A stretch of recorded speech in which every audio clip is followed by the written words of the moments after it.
Good evening, folks. Jay from Cold Nights here, and we with my guy. Right now, we're watching the intro movie to it before we jump right in. So, Legaia got brought up yesterday, and I decided we were going to stream it. So, I'm really excited. I have great memories of this game, going back to when I was a youth. I first rented it from a rental store, and it was very hard at first. But I think the more experienced JRPG adventurer in me can do it. So, we're going to give this a minute so we can see the full intro movie. I love this so much. So, and I remember back in the day with these JRPGs. With these JRPGs, they were so great to just really enjoy it. I'm testing my sound while I'm talking here too.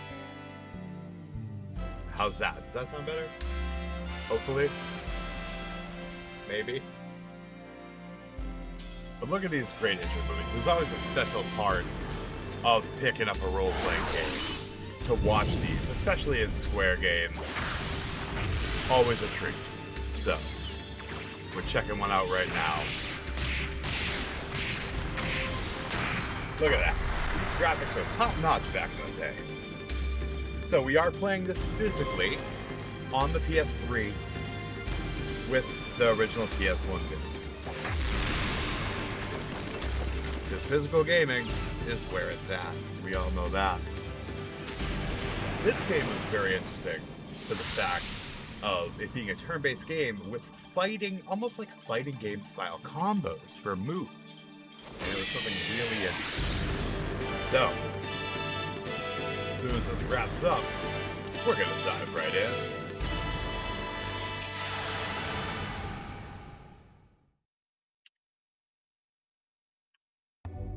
Alright. New game.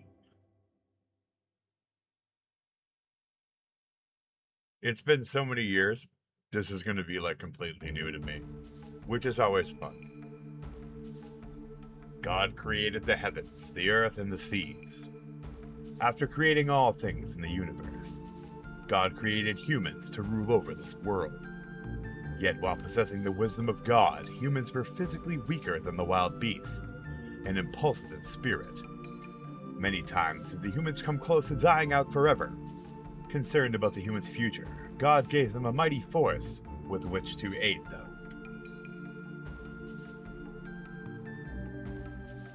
Frickin' awesome. It was the Seru. Love the music here. Let's get a little increase in the music. There we go. Since the dawn of human memory, known as history, humans lived together with creatures known as Seru. The Seru lived together with humans, always obeying them and making the humans many times stronger than before.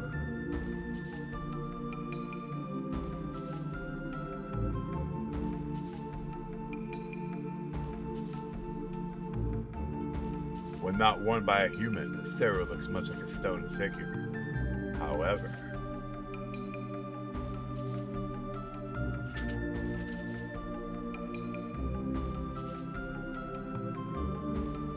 upon touching a human, the Seru changes form and gives that human secret abilities.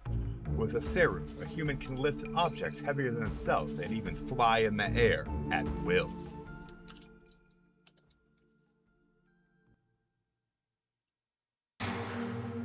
However, that era came to an end. Appearing from out of nowhere, the mist covered the land, bringing to an end prosperous symbiosis between humans and Seru.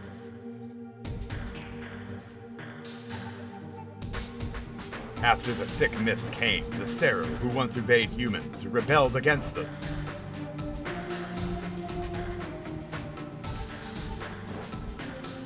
Seru began attacking humans at will. Seru that attached themselves to humans controlled their minds and turned them into evil beasts.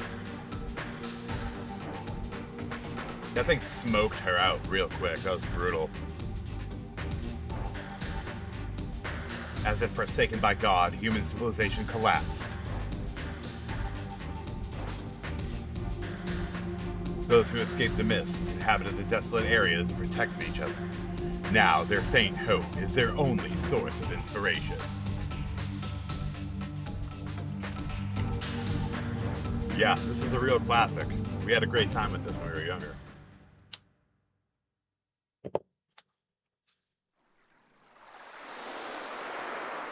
Man, these graphics are so quaint back in the day. Look at that water, how it's moving. I love it.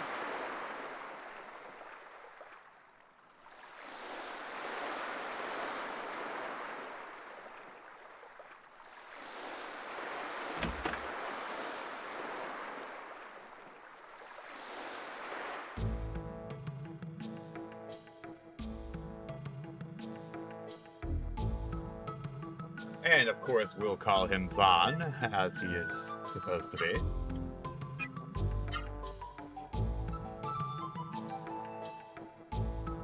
I absolutely adore the music in this.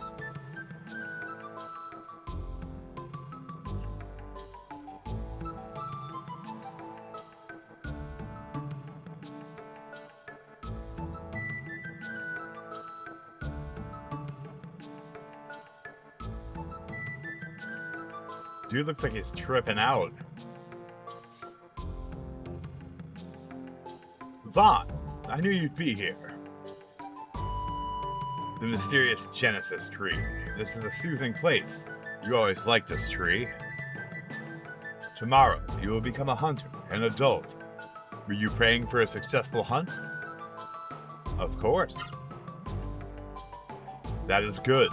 Then I, too, will pray for your success. Vaughn, I thought I would come here to cheer you up. But I guess that wasn't necessary.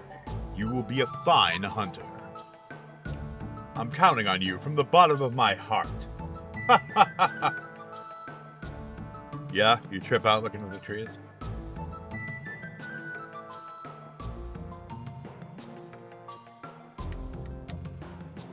Alright, so no DualShock support. Vaughn, when you go hunting outside the wall tomorrow, bring me back a souvenir. Vaughn, I love the Genesis tree too. Look at this bench, dude. That is a massive bench. This is a frickin' bench to end all benches. How many benches can you stand on and the backing of it is your height? Either that is a massive bench or that's a little man. Who knows? Rush. How you doing, buddy? You inspired me, brother. You inspired me.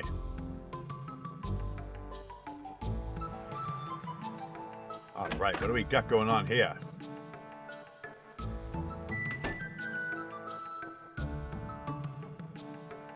Right? Vaughn, I was looking for you. So you were praying at the Genesis tree. It's about the hunting clothes for you to wear tomorrow. What hunting clothes? You're terrible. I can't believe you forgot. After all the trouble I went through to make them for you to wear hunting tomorrow. I was just joking, haha. That's a mean joke. I was really angry for a minute. Anyway, I'm almost finished, but I have to check on some of the measurements. So can I measure you one more time? Sure, go ahead. I'm doing alright. I got like a whole frickin' garden behind me. Thanks, Vaughn, you're so kind. I'll be at your house waiting for you, so don't be too late. I'm going back to nature. Cold nights when nature calls. I'm streaming from a very lush environment. I didn't feel like being on video, but it'll be here the next couple days, so I'm sure one of my next streams will be on video. And you'll see the lush environment. Oh, it's you, Vaughn. The hunter should be returning shortly, so I'm waiting here.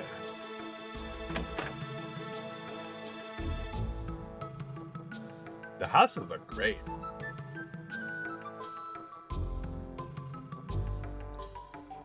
Vaughn, so I hear you're going on the hunt tomorrow. You seem happy about it.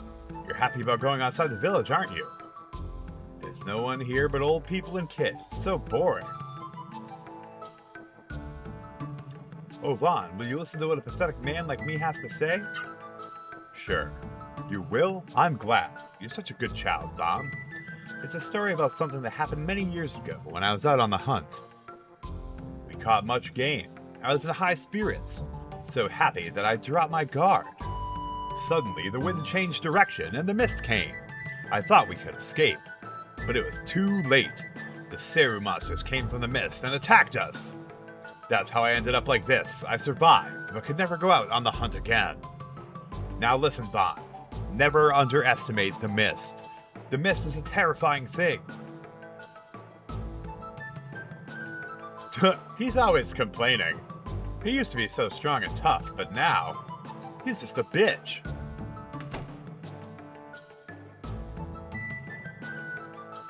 So, I spoke to the foreman of it, and he said it would probably be Monday, because they're not working Sunday. So, they're working tomorrow. So, hopefully, the plants are only in the house for the weekend, because they will not necessarily survive that many days away from direct sunlight. We do have some grow lamps to put on them overnight, but we'll see what happens. No, Vaughn. Do not get too close to the wall. Alright, so we gotta go back to Vaughn's house.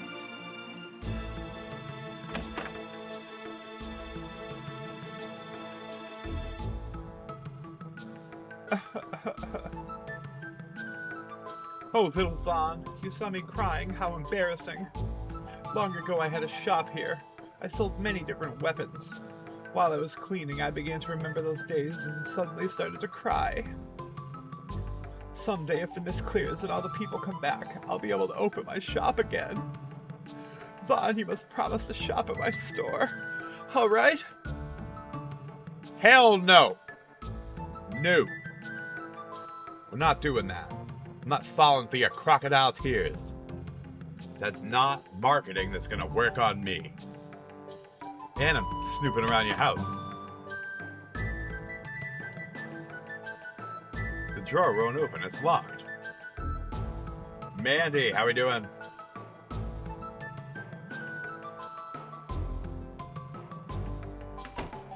I just had this crying bitch trying to like guilt trip me into buying stuff at her shop when she reopens it. I was like, hell no, we're not doing that.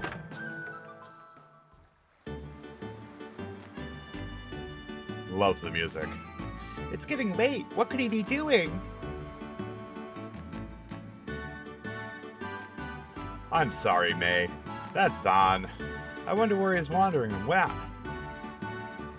It's alright. My father hasn't come back from hunting today yet anyway. I should be the one making hunting clothes for my brother. Don't worry about it, Nene. I just wanted to help celebrate the special day for Vaughn.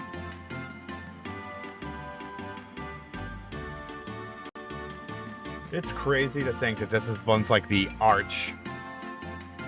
top of all graphics. May, can I ask you something? What is it? Are you in love with my brother?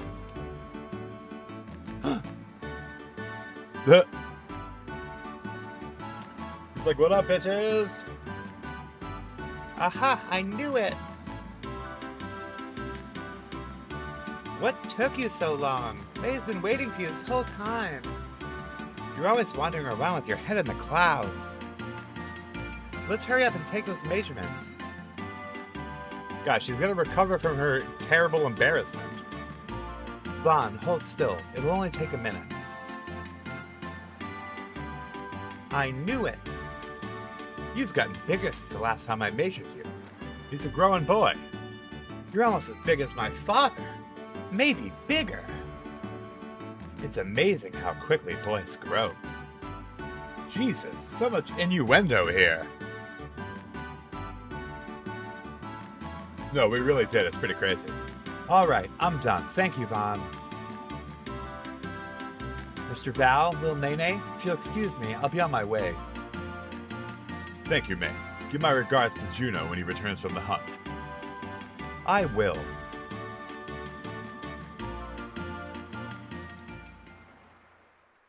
She's gonna go take a cold shower after she was just feeling up Vaughn's rock-hard body. You're getting so much bigger. What a foul girl. Vaughn, your father Val was a very courageous hunter. It's so unfortunate he hurt his leg in that accident. I'm sorry. Vaughn, you must take good care of your father. He took an arrow to the knee. We all know the story. We all know the story.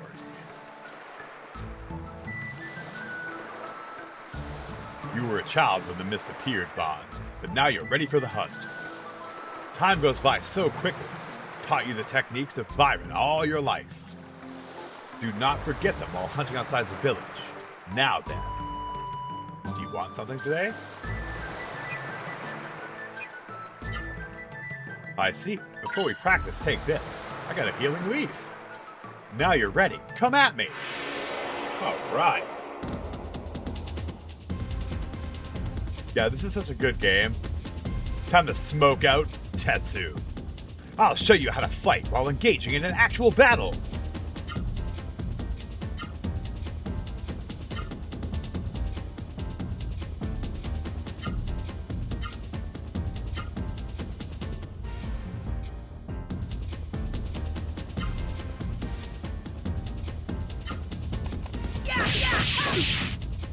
Boom. Oh.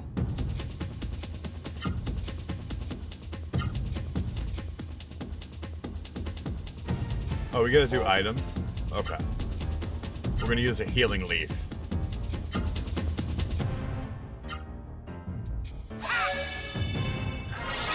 Healing leaf! Yeah, it was pretty cool. Next, it's about your spirit. Alright. So let's check out some spirit attacks. Ah!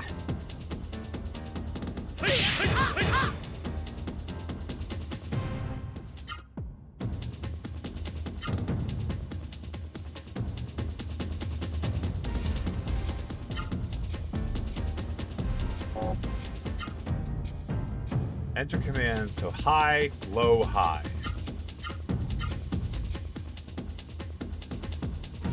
And we'll do right, left.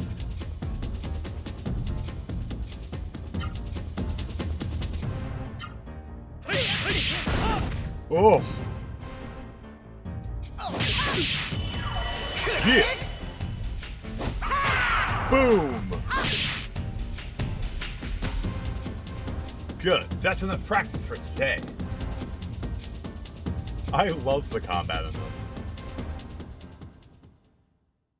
How you doing tonight, Phil? How are you tonight, Rush? Mandy? How's everybody doing? You did well. That's enough for today. Well, what else is this you want? Nothing. Get out of my face, guy. They're back!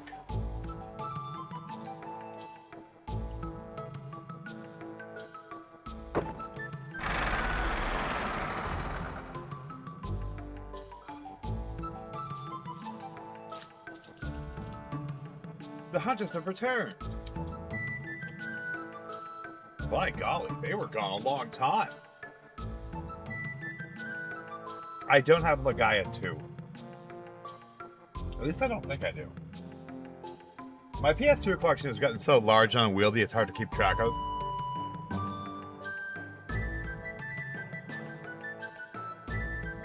Oh, bummer. Yeah, I'm on PTO this week. I go back Wednesday. But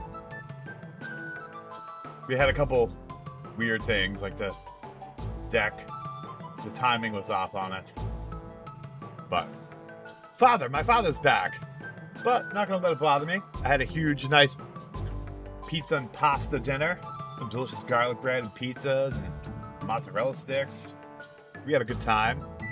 I started playing MLB The Show 26 on my Switch 2. It's nice to play it handheld. I've been getting used to that again. Welcome back, Father. Did you catch anything? Oh, we caught a dead guy. Is it? I don't even remember. I think so. Is that? It's Juno. Guys, Juno got smoked. Father! Father! I'm so sorry, May.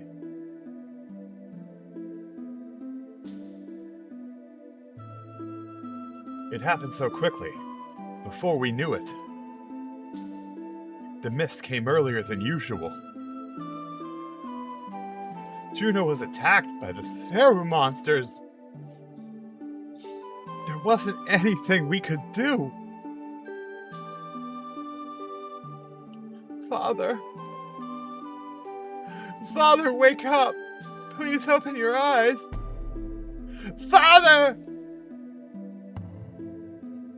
No, don't leave me all alone, Father. Please don't. Oh, please.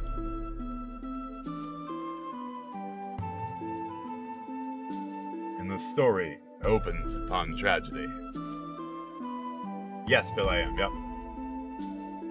But I actually have the physical, it's not the digital. I think you could download this, but I do have the physical.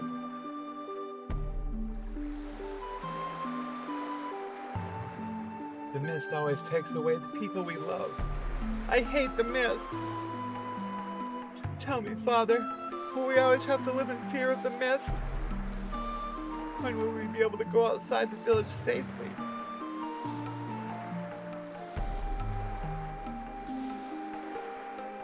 Yeah, the stocks are surging now, but it's way too late.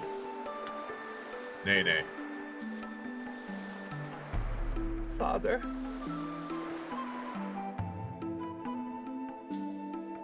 Vaughn. Don't worry about May. She's calmed down considerably. It will be dark soon. We'll stay here with May, so go home and don't worry about her. No, I want to stay with May. I know how you feel, but Val and Nene are waiting for you to come home. Just say a word or two to May, and then be off.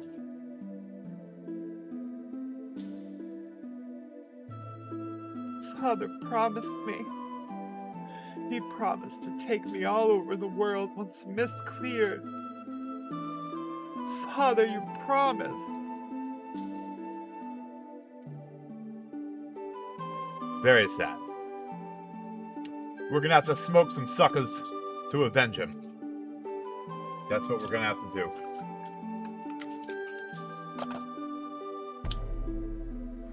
We won't stand for this.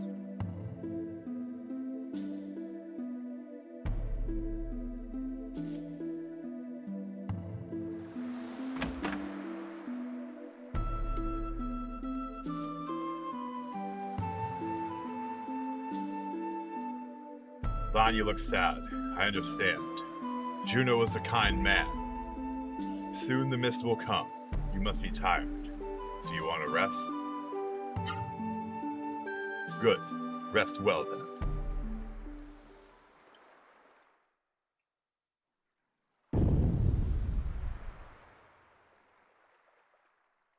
Vaughn! Wake up! Can't you hear that sound? Vaughn, wake up!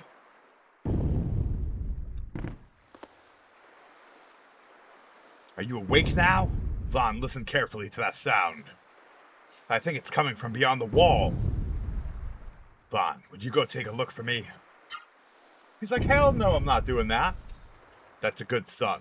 But hurry back at first sign of danger.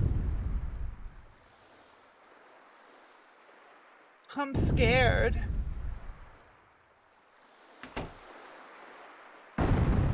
The hell?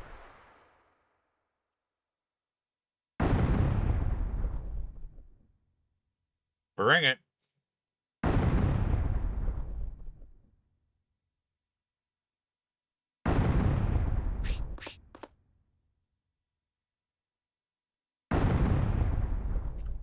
Oh, Vaughn. So you came to check on the walls, did you?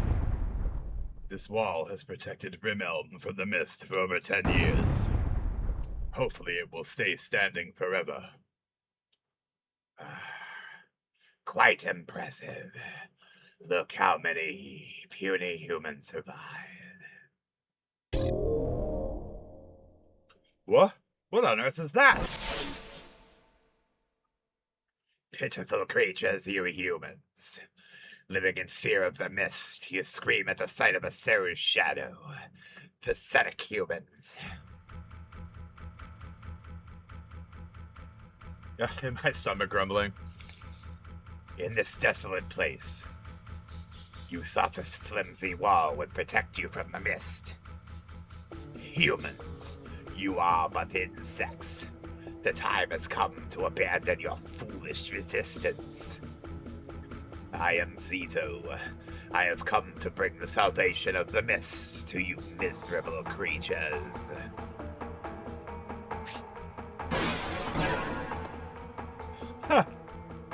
Poor bastard. Humans, now this is the time.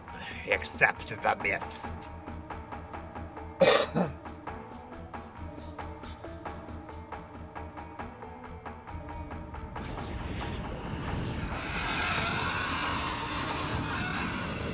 That looks like something out of Nightmare Creatures.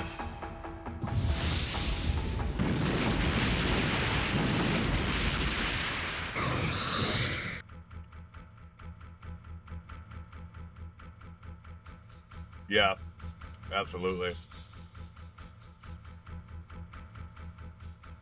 The mist! Oh no! The accursed mist has entered Rimelm! It is time. Seru, followers of the mist, it is time for you to attack! Seru, destroy that old eyesore of a tree.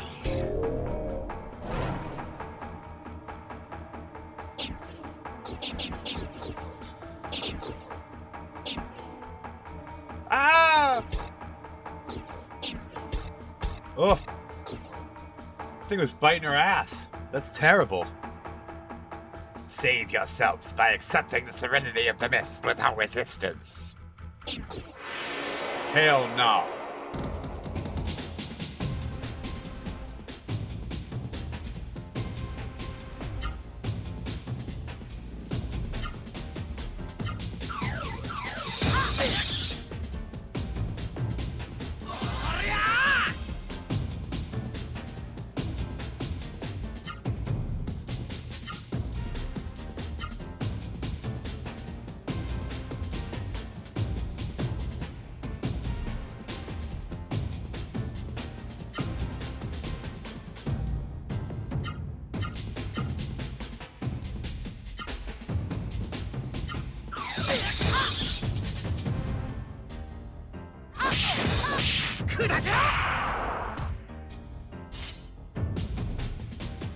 Come on now.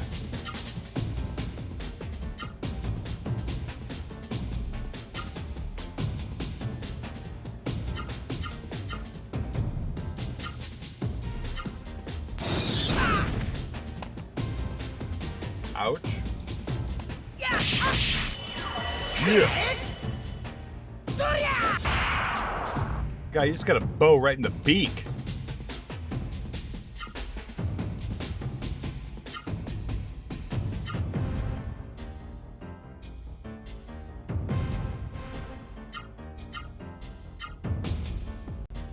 I remember loving just like fiddling with this, because there was like no looking crap up back then. You just trying to like figure out new ones.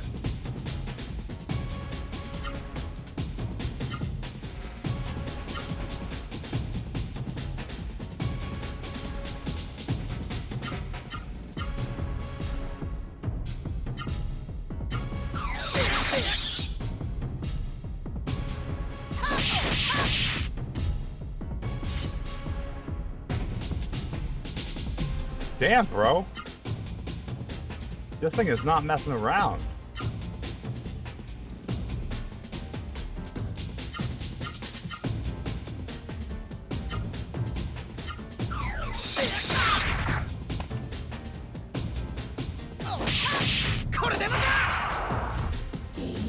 Finally. Yossa!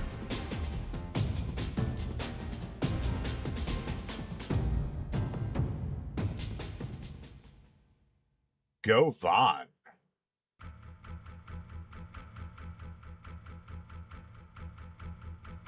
The guy, you got this? Vaughn, Sarah and the Mister after the Genesis tree. I'll hold the Sarah here. The rest of you go somewhere safe. Well, I definitely need to use a healing leaf because I got smoked out.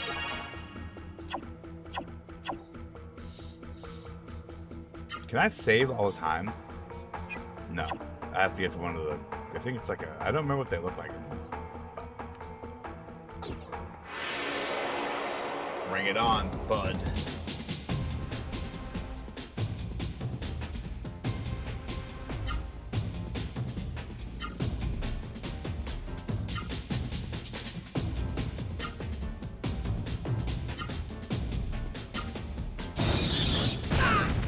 Oh.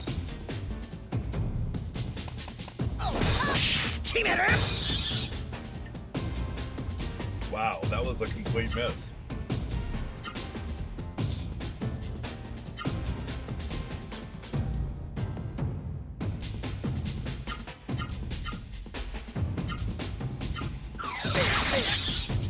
This thing's beating my ass, yo.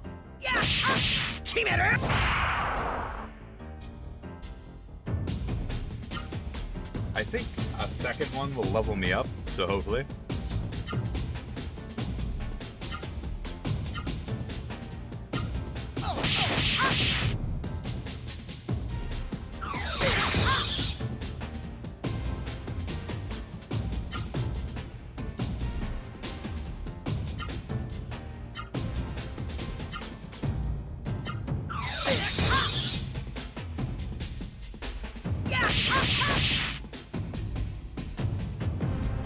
Wow, Otto never does a combo.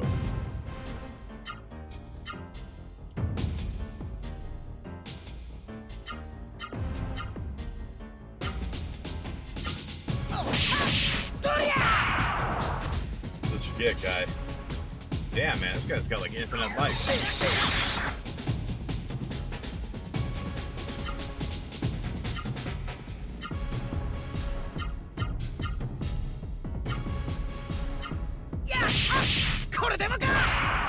Oh, right in the dome, son.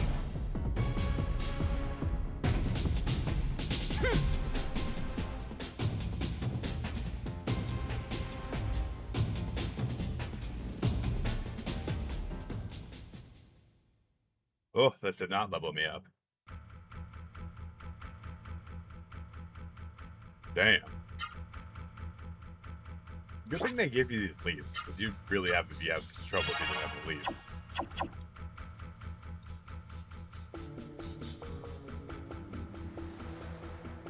Well, there's one more to fight up here. I like to fight them. They're so fun. Oh, it's two to fight. Sweet. I got plenty of leaves, so...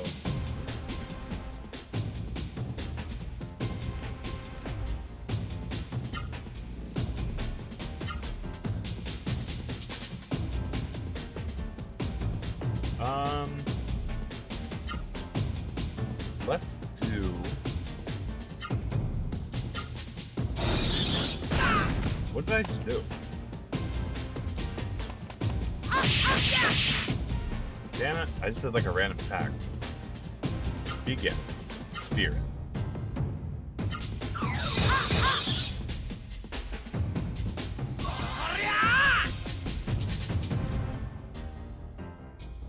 Alright, let's see if I can remember another one.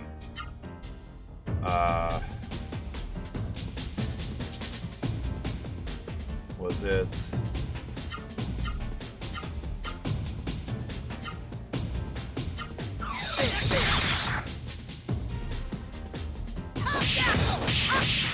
That did not work.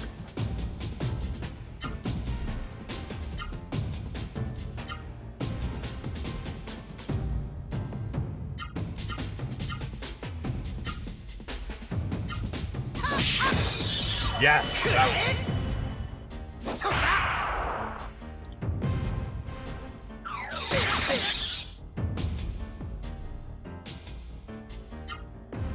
okay. So what about this one?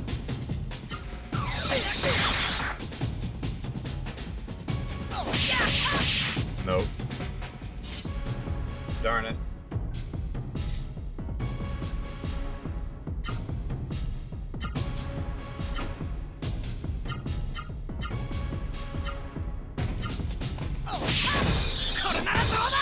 Oh. This is not great. This dude's blocking me crazy.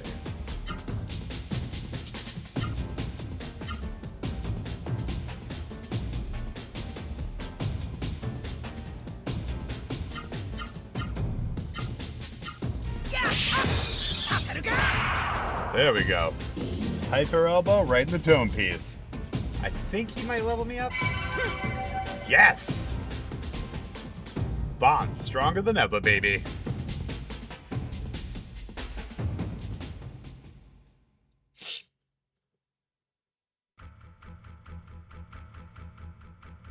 Wait, it just came back?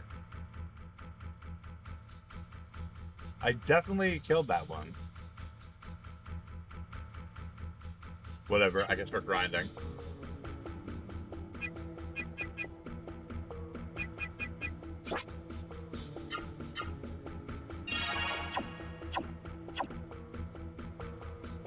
Level up! Cha cha cha cha!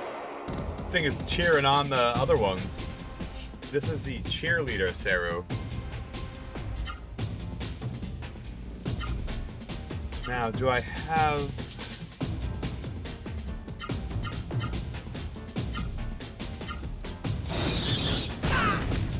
Oh.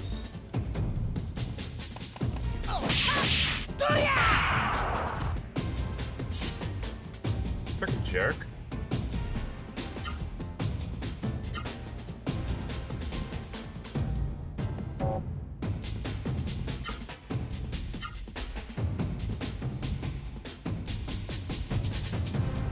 Alright, so let's try...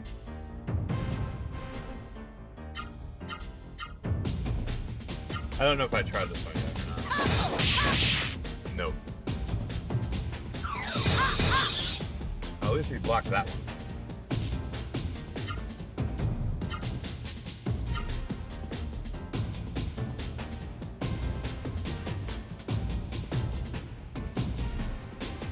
Oh.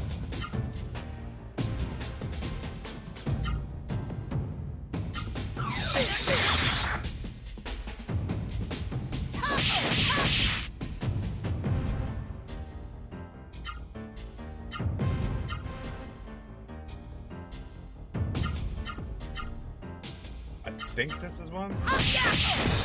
Oh, nope.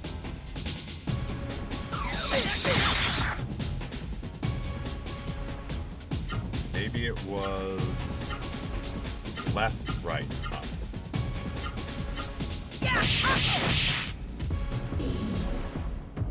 I mean, he's getting stronger. You won, Vaughn. Good job, buddy.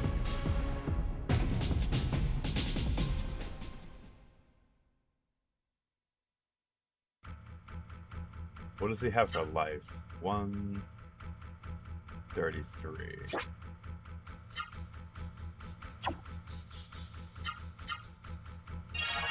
Okay.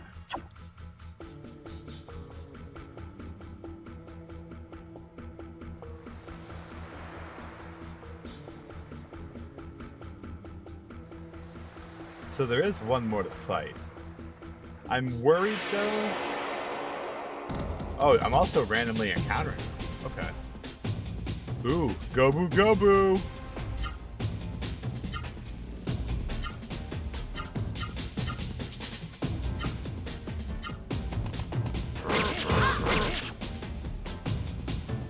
The enemies in this are so ridiculous. That is literally just Baraka frickin' Baraka just attacking in Legend of Legaia. Left, right, down.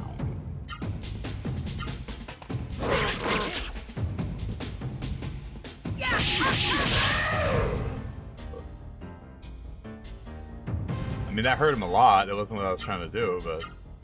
So, right, left, down.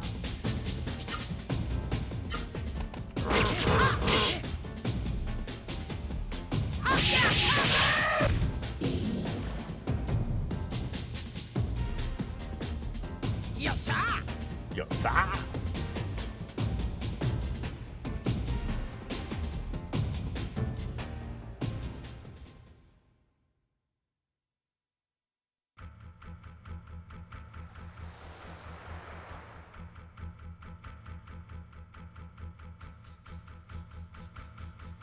I don't remember if any of these guys can heal me. Because if they can, it would be an ideal grinding spot.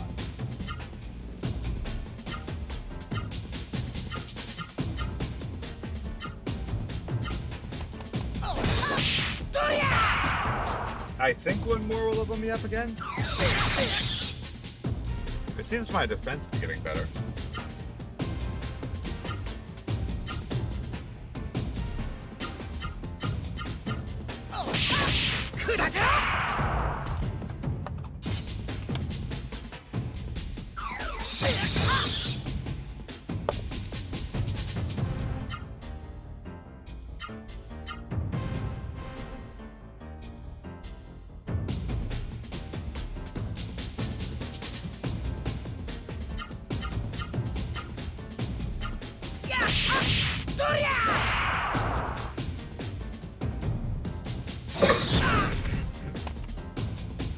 Frickin' tailfire.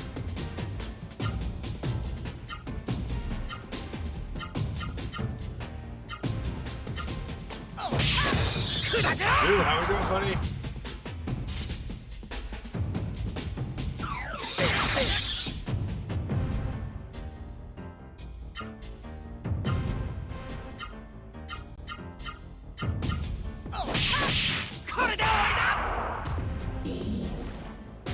But like the fun in this game, like what me and Phil were talking about, the fun in this game would not necessarily just be looking it up. Like I would have so much more fun figuring them out myself.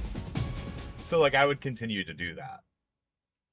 Like, yeah, you could go look it up. Like I guess if you got real frustrated, but like just looking it up yourself is so much more fun.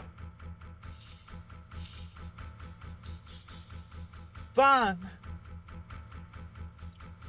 They all went to check on the wall, but still haven't come back. Fun, what happened? The mist is here.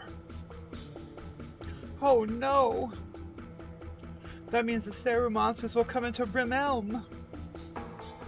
What should we do? Let's go to my house. Thank you, Vaughn. Maybe that would be better. Alright, take me to your house. Dude, he's a player. Oh, wait a minute, Vaughn. Father.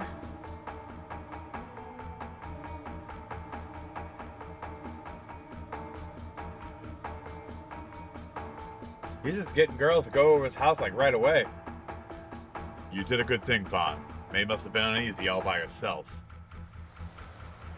Ah, but if my cursed body were not crippled like this. The wall is broken, yet all we can do is huddle together in fear. If only there was someplace safe for us. Yeah, you guys are dead. You guys are screwed. So, sorry, bro.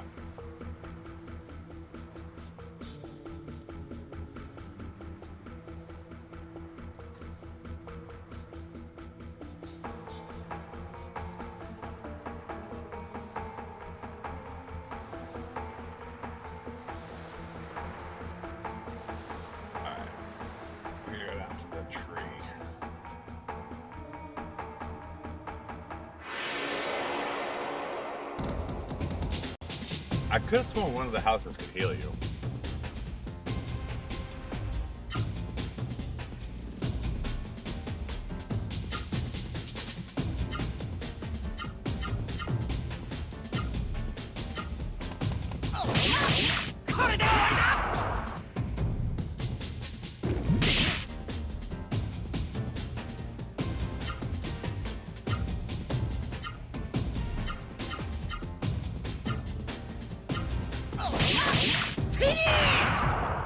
Yeah, big crit.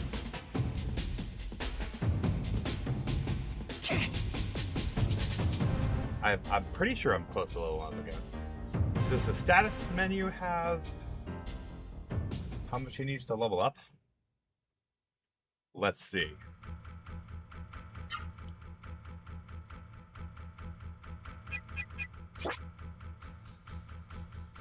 Yeah, he still needs a lot. Holy crap.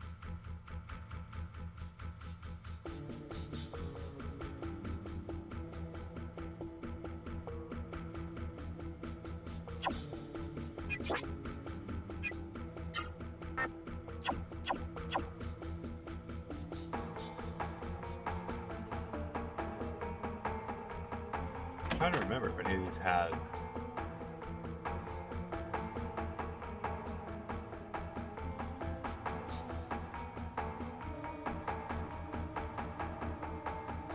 grumble grumble. I didn't run away. I didn't run away from the hole in the wall. Only a fool would fight the Sarah monsters in the mist. I came back to protect my family. Sure you did, you coward.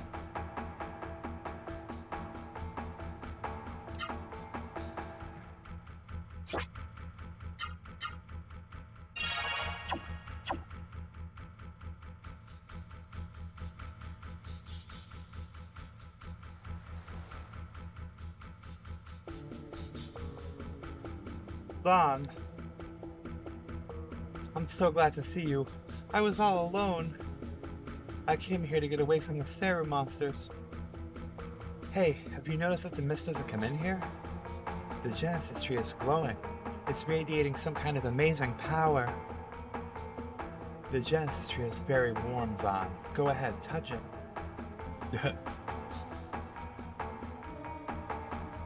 Vaughn gently touches the trunk of the Genesis tree. Something is speaking softly to Vaughn's mind. Vaughn.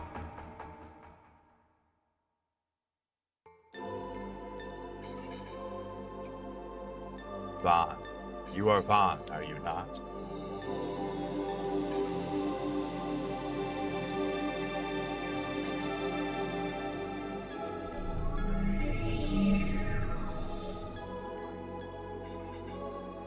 I have read your thoughts. I am speaking to your mind. I am Meta, a raw Sarah. I have been waiting inside this Genesis tree for someone like you. I ask you, Vaughn, do you wish to save your people from the mist? Yes. Good. By combining our powers, we will rid the whole world of the mist.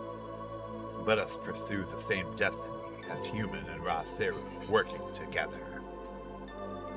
Yes. Vaughn, open your mind. Feel my presence.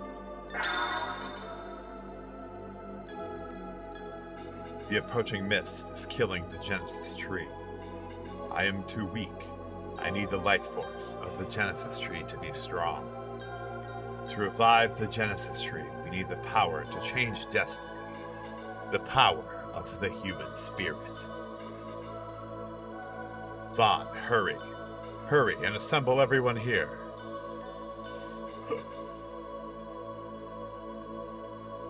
Bro, I need healing.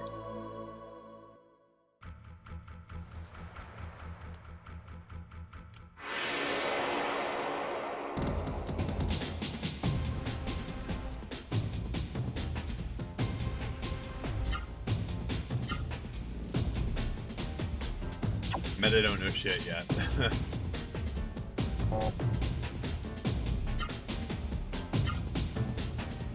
Oh, great. I could not escape.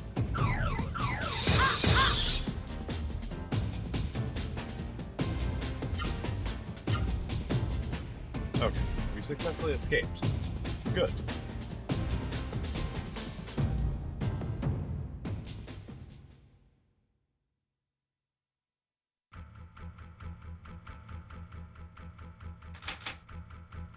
The house is locked. That was Husband M's house.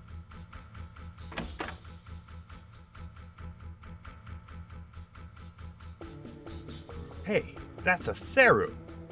Stay away. Don't come near me. Guys, stop being a bitch. This is the end. It's all over. Everyone's going to die. Is the little girl the only one talking sense here? Nope. Nobody is talking sense at all.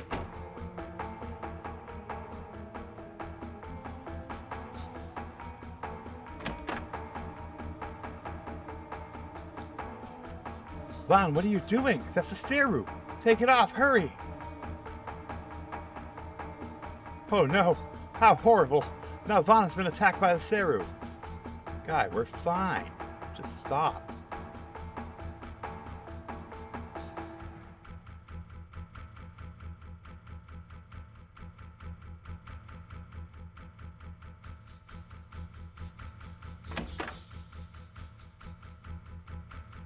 Vaughn, that's a Seru? Cool.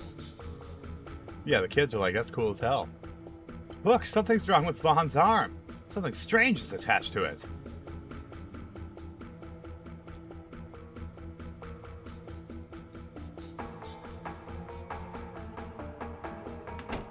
This is almost like unsolved mystery music right here. Alright, I'm not worried about Gobu Gobu. We'll smoke him real quick.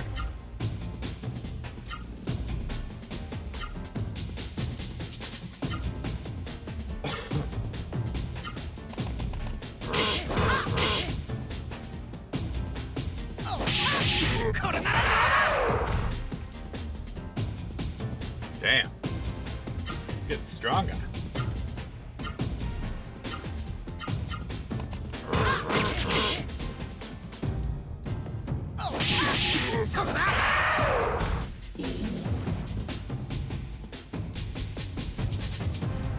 Yossa.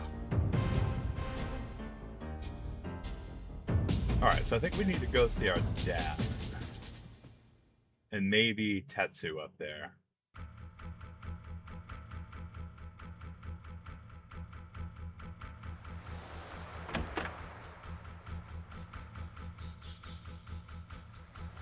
Vaughn, what is that? That's a Seru! Now I understand, although this is all so confusing. The situation is desperate. Our only hope now is just Seru and the Genesis Tree. Alright, tell everyone to gather at the Genesis Tree. We can band together. Vaughn, Rim Elm is engulfed in the mist. You and the Ra Seru are our last hope. We entrust you with our lives. Everyone, we must pray together.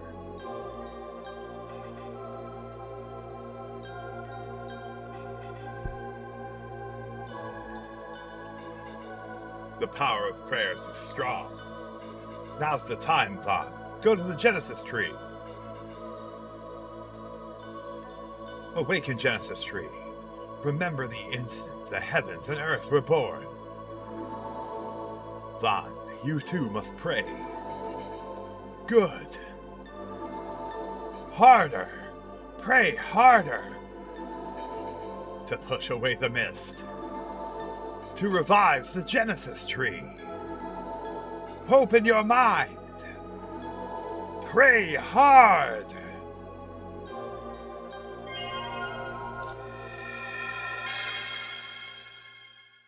Yeah, we just learned some magic. It's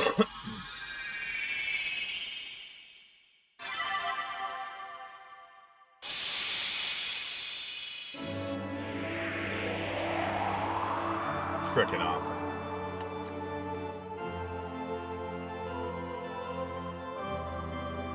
It's a big broccoli. Get out of here, you Seru bastards. Yeah, peace out. Peace the fuck out, yo.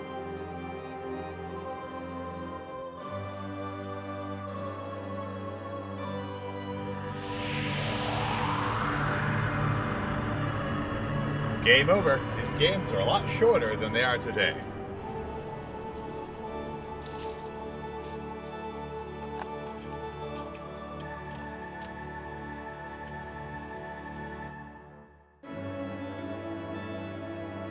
thank you. Thanks to Vaughn and the people of Realm, the Genesis Tree has been revived. The Genesis Tree has the power to drive away the mist and to make a Raseru like me stronger. The mist has left Realm, but it still covers the rest of the earth. Many Genesis Trees wait to be revived. Vaughn, let us leave Realm together to look for these Genesis Trees. Vaughn just keels over. Brother. Don't worry, he's just in a deep sleep. How peaceful he looks. He must be dreaming about something nice.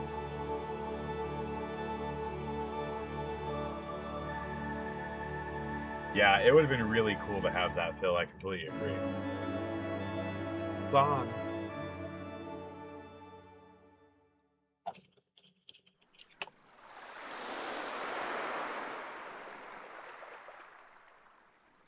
And our friend Juno. The hateful things as the Seru took their lives with them. To Ferti, god of the sea, we entrust their bodies. But Rem, our leader, our great leader, on your sacred wings, take the noble souls of our friends to the valley of Noaru. May their souls find peace and eternal happiness in the distant valley of Noaru.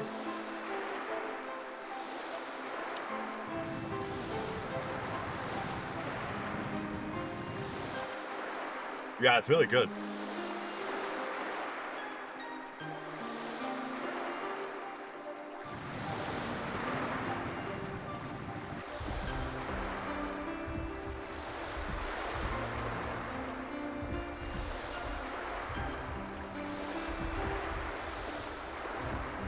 I wasn't sure what I was doing, because I wasn't sure what we were doing. April, she just got her Switch 2 that she saved up for. We were looking at that, and then I wasn't sure if I was going to go on or not. If you want to jump on, I can open up a Discord call. You can join me. I'm playing for at least like another hour, probably.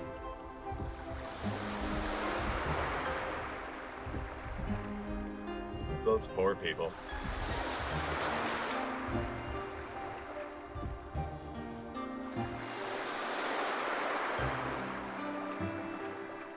So sad.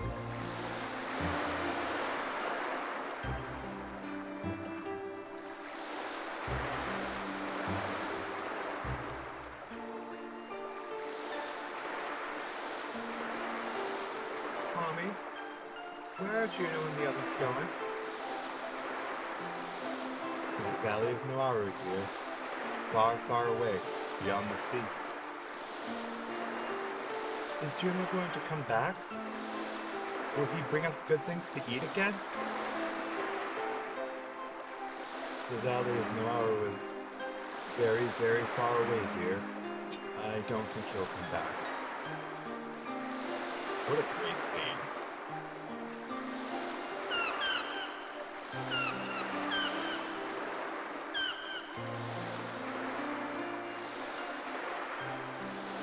Alright, so as soon as this gets to a stopping point, I'm going to go to intermission, and then I'll jump on the call with you, Phil, and then we'll get back on here. A Genesis tree and a raw Seru. We had some pretty important things here in Realm. Vaughn, Realm is saved thanks to you. You were truly courageous, and I thank you again. However, it's about our precious May. Her mother may still be alive inside the mist. If you have pity on May, then rescue her mother. If you say yes, I'll tell you the rest of the story. Will you do it? Yes. Oh, thank you. Now, even May doesn't know this, but May's mother Maya used to work at Byron Monastery. 10 years ago, the mist came, and naturally, we lost all contact with her. As for whether Byron Monastery itself still survives in the mist, unfortunately, no one knows. But Maya is May's only surviving blood relative.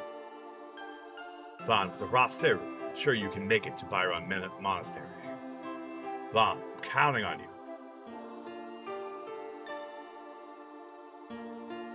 One more thing, Vaughn.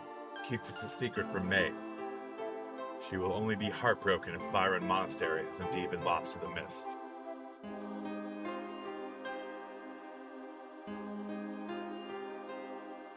Okay. Alright, let me start up a call with Philly. So, chat, we're going to have Phil, my good friend, join us here. He is, as you know, a friend of the channel and a fellow JRPG enthusiast. Where is my chat with Philly? Me and Phil usually text in actual text messages.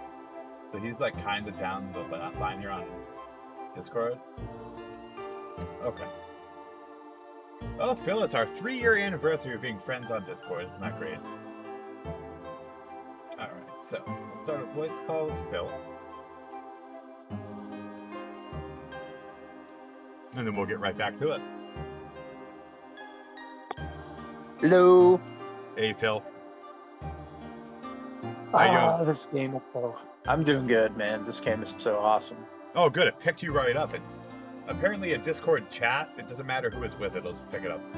So it grabbed you. Oh, That's really? good. So let me go ahead and get this full screen so I can share it with you. Hello. Yeah. Okay. I was just checking. All right. Oh, yeah, that helps me a lot. There we go.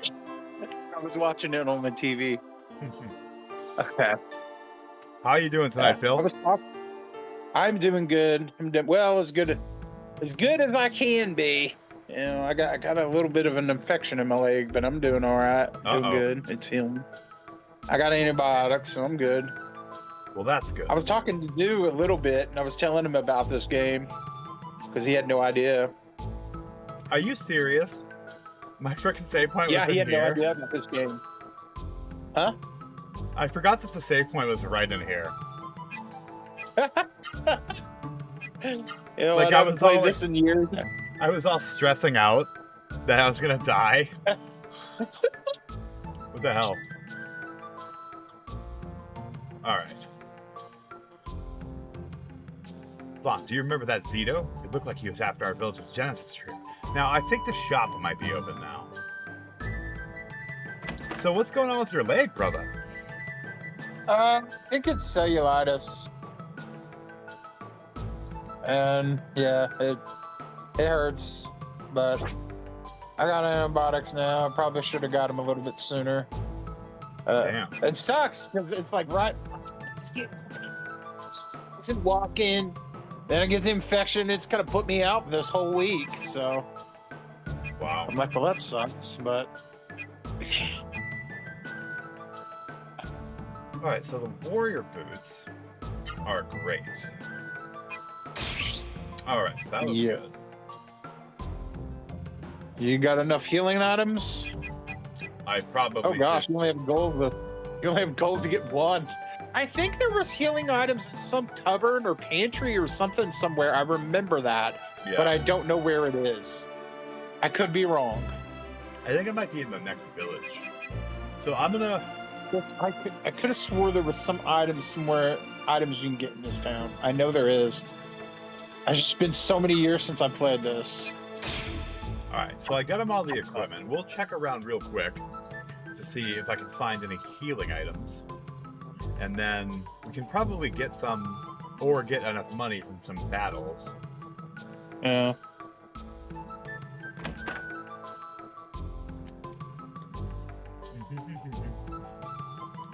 It's like, oh yeah, there's got to be something.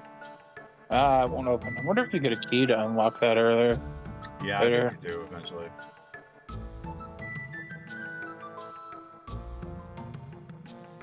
I decided to open my shop again. Great.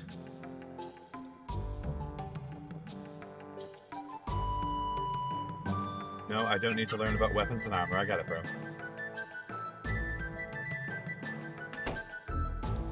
At least now I can kind of go around and not be worried I'm going to die all the time. Yeah. Maybe it was in that cupboard. Yeah. Yay. Yep. I knew it. We got I one. knew it. We got one.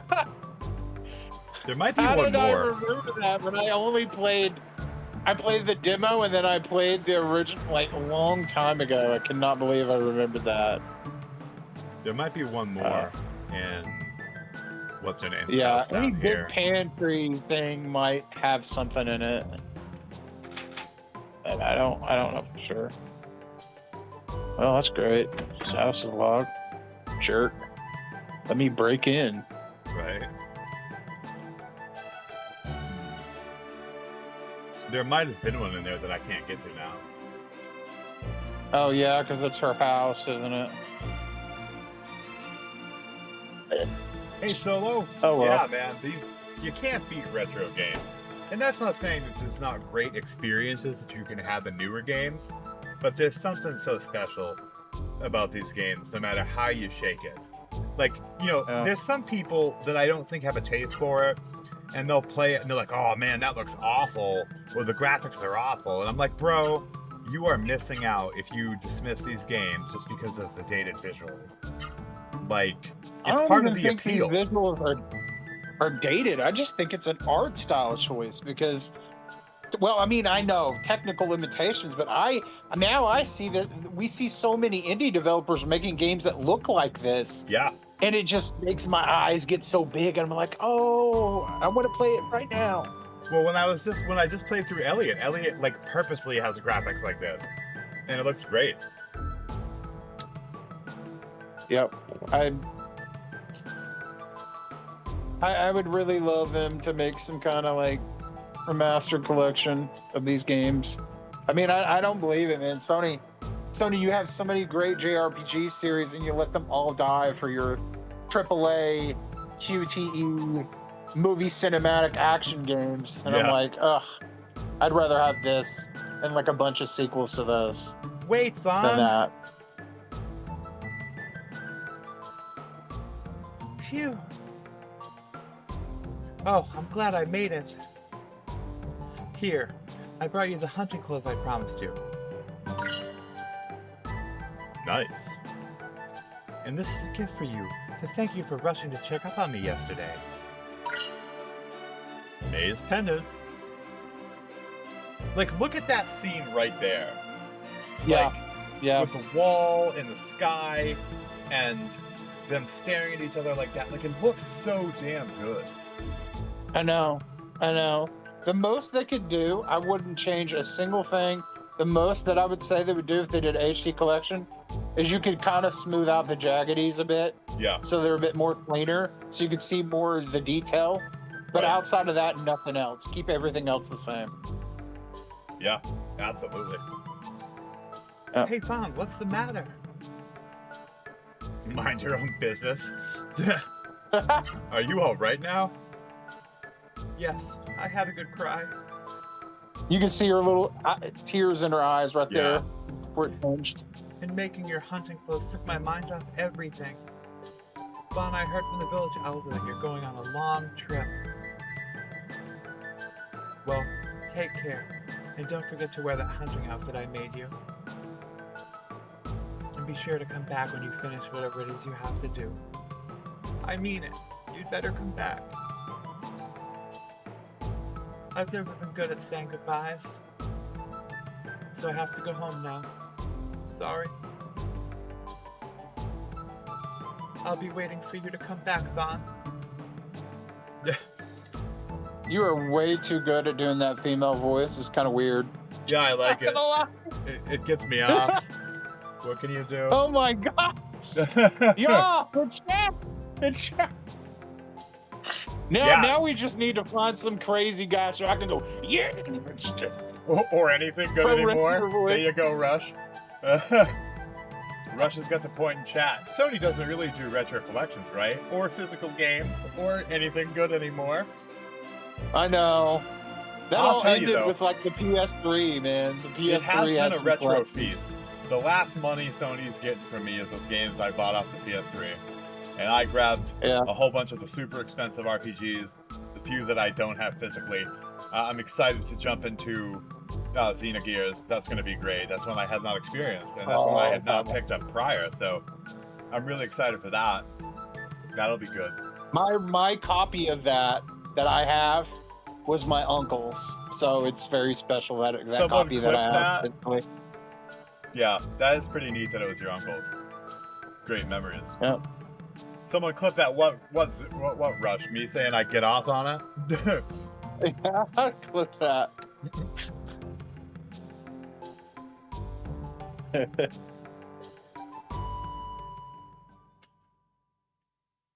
All right, we got to look at our equipment too, because we just got other stuff.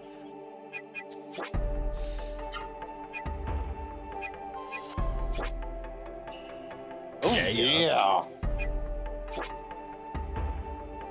Nice. Max HP Oh increase. yeah. Yeah. They start you off in this game really good. Like, Yeah.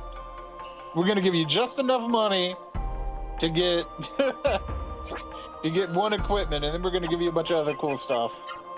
Yeah. Yeah, when you think about it, you And literally see, have I just love, enough like, to grab everything in the shop, and then Just she gives look you at 2 the- more things. look at the save menu. The glowy progress bar, the way the menu looks, your little icon when you save, like all that attention to detail. And man, all the menus now, I tell you what I hate in modern games is when they do those menus that look like they're better for like a PC. Like Ubisoft does the ones where it's like you gotta move your analog stick around like you're moving a mouse. Yeah. I hate those menus. Awful. They're terrible. They're awful. The only good modern day menu is anything in a Sega or Atlas game. Is always tremendous. I agree with that. Like I've been playing Tokyo Mirage Sessions, and the menus are probably the best I've ever seen. Like even better than Persona 4 and 5. Like they're incredible. I love it. Oh, I didn't know you were already playing that. Yeah, I got a couple hours into it. I'm having a good time with it. Did you stream it? I didn't stream it, yeah. If Zoo's still watching, he's got to pay attention to this. And see, I love how the graphics actually change from when you're walking around in cutscenes, and then in battle, it makes the battle combat more exciting because, like, oh, this is what the character really looks like. Like, it just looks so good. Yeah, the menus they're really struggling with in Nintendo. They need to just focus on what they're doing with the Zelda menus. Breath of the Wild's menus and the sounds that went along with them, that whole UI was really good. And they need to stick with that. I really think they need to stick with that. Like, it's also, like, calming. And, like, all of the Warriors games that came with that, like Age of Calamity and Age of Imprisonment, same thing. Same soothing menu, same great UI. Love it to death. I love in the background how the camera was moving. You could see little splits in the mountain where the pixels were not connected. Yeah. Ugh. Everything is just so great about it. Like, people, they're like, I can't play old games. They look terrible. I'm like, you know what? Your opinion is terrible. Get out of my face. Yeah. Going back to chat, Rush was talking about the PS1 Mini. That is such a great thing. Phil, didn't you say you loaded up a ton of games on yours too? Yeah, there's a auto bleem you can put on it, and there's people that made custom themes. When I because there was still more I was going to do it. My problem is I'll start modding and then I'll just quit and then I'll forget about doing it and then I'll have to come back to do it.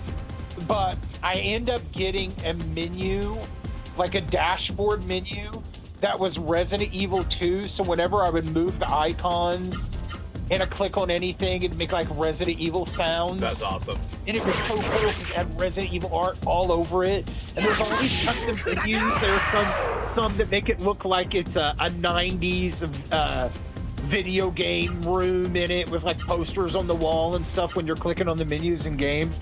It's really awesome.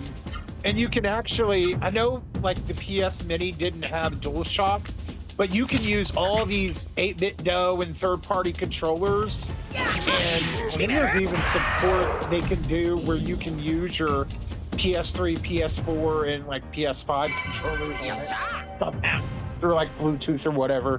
When you mod stuff, man. Did you install a custom Steve Burnside menu? A what? A custom Steve Burnside? Oh gosh. From Dreamcast. No. Gosh. Yeah, it's so weird they came up with that, but it's so good. And it just has that like funky vibe that all the modern Persona games have. Like the funky vibe with the main Fire Emblem contribution being when you level up and hearing your stats go up. It's like such a magical. Like when I think of iconic level up sounds, you have your Pokemon level up sound, and then you have your Fire Emblem level up sound. And those are the two that always come to mind. I love them so much.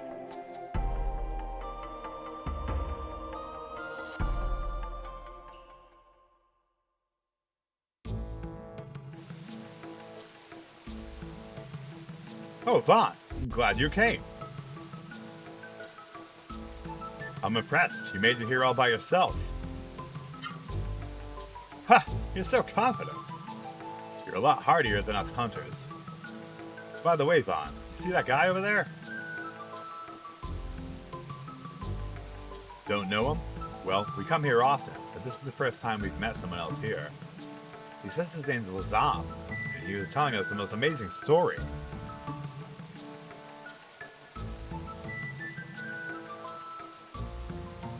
Vaughn, you should go talk to Lazam too.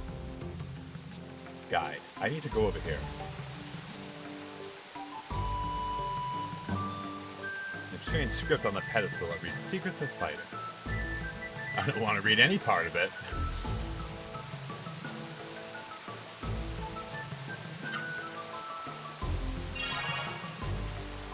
Yes, it's grinding time, baby. Alright, Phil, you're Lazam, brother. Oh. I am called Lazam. I serve King Drake, ruler of the Drake Kingdom. So you are Vaughn. The hunters have told me of you. You have done great deeds. You have my gratitude. Tell me why you're grateful. Yes, this is about something that happened before the mist reached here. I was heading to Rim Elm under King Drake's orders to warn them of the mist. But the mist caught up with me, and I became a Seru monster. From what I hear, it is your deeds that enabled me to become human again. That is why I'm grateful. Thank you so much. Drake is surrounded by the mist, and King Drake is surely awaiting you. Your powers. With your powers, our castle could be saved. Will you help us? Yes. Oh, thank you. Please do whatever you can to save Drake Castle. Before I depart, the king had made a frightening decision. I hope he's safe. Nah, he dead. He got yeeted. Like PlayStation just got yeeted.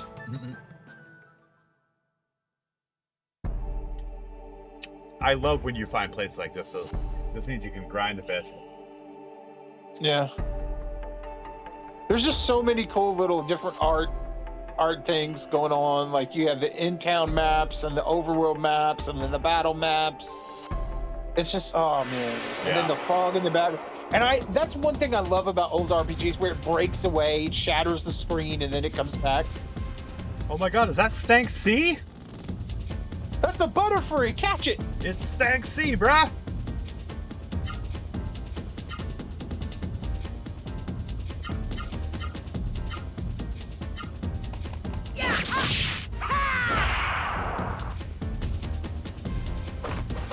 Dude, that thing gets smacked up. Ooh. Whoa! Uh-oh. That's not great. He gave you the Smurf condition, bruh. Now you're Smurf.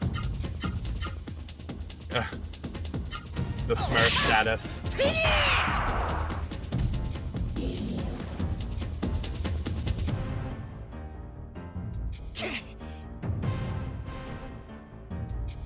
feeling a little blue. Oh, you got some storms going on down there, I guess he's also disappointed in the PlayStation news. Right. Okay, so it looks like... Did we? They don't stay. Okay. He's not under weird status now. Weird status condition. Yeah.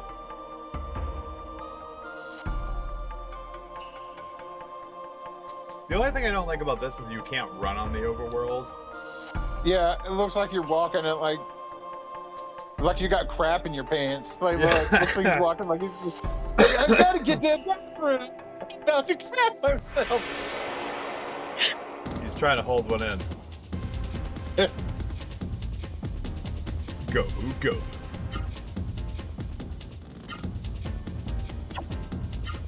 It's so sad that a lot of these games are so cool and they didn't get no merch. Like, I would have loved action figures of Vaughn. Yeah, that would have been cool. Like, oh my gosh. Ooh. You got smoked. I want to know who did the voice. Or... Should look it up. Hey.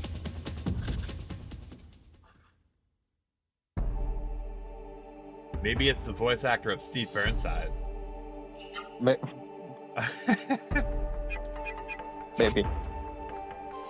It's so sad that, like, when I think about it, the Veronica remake is going to be the last physical Resident Evil game we get. Yeah. I mean, we're almost at Resident Evil 10, and it's not going to be physical, and that breaks. I mean, at least we're going to get Code Veronica physical, so that's good. Now, I don't know.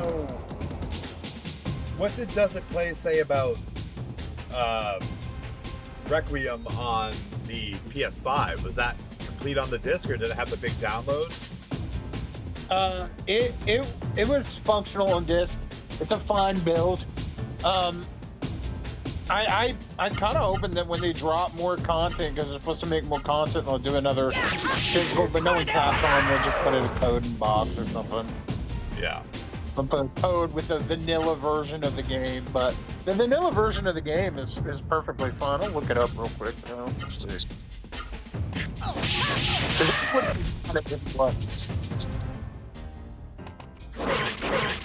Like that one game, it was Chronos, The New Dawn, that horror game. Yeah. Those builds are bad, but like the best build of that game is like an Asian import version, which is weird.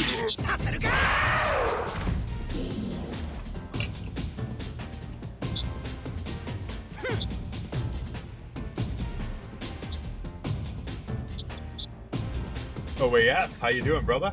Good to see you. We're having some good old Legaia brawling. I got Philly on with me. What's up?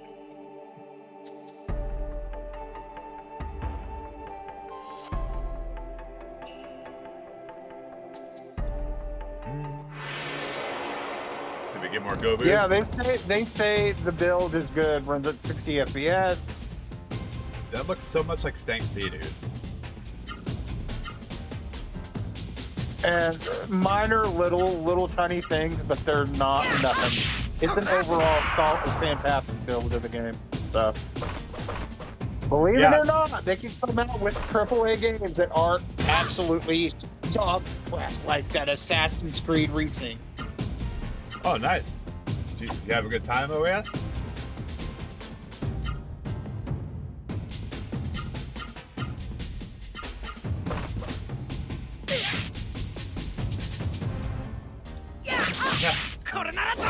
It was really good. It's really fun. And for me, it was so long ago that I played through it. Like, hell, we're talking about, like, when me and my wife were first dating, like, many years ago. So, like, this is all, like, new to me. Like, there's only, like, little things I remember. Dude, same. Like, I don't even think I actually beat this game. I remember getting to some, like, volcano cave or something, and that's it. That's all I remember. I was in there. I had my other 2 party members, and that was it. Nice. Oh yes, do they have Miss Marvel, like Kamala Khan version? Because she's like my favorite. Oh, come on. There's gotta- a door I gotta in the pull- treasure chest. Like I remember playing Ultimate Alliance 3 just because like I could use her. I was so excited. I usually am not crazy about Marvel games, but I got into that one because of her. Like I remember when her comics first started coming out, I was just so excited about it. And like everyone hated it. They're like, "Oh, it's DEI," but I'm like, "No, dude, that character's awesome." Yeah, Stanksy is a legacy Cold Knights character. Nice.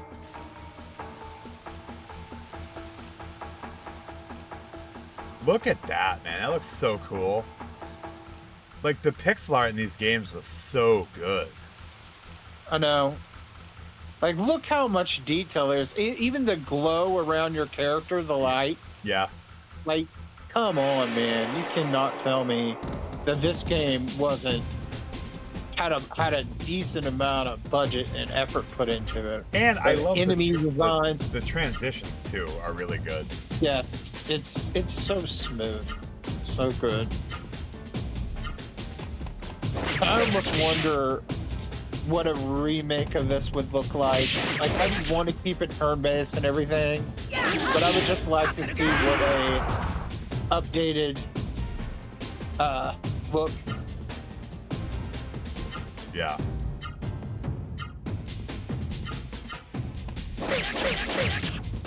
And see, here's the thing: why shut down Bluepoint? This is another game Bluepoint could have remade. They could have remade all kinds of Sony-owned properties. Legend of Dragoon. They could have brought back Dark Cloud 3. Like,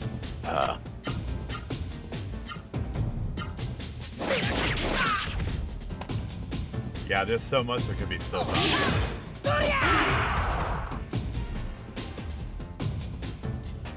The funny thing is, like, when these things either get, like, limited physicals or no physicals at all, like, you lose track of them.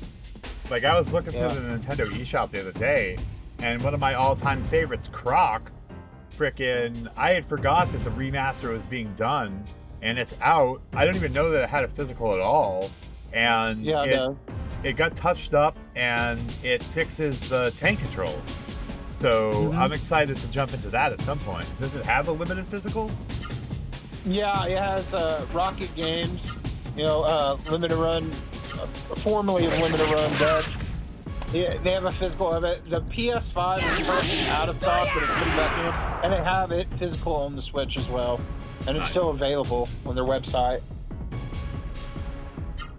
Pick up copies of both. They had a cool collector's edition, I think, that came with like a Croc statue and everything, but that's long gone.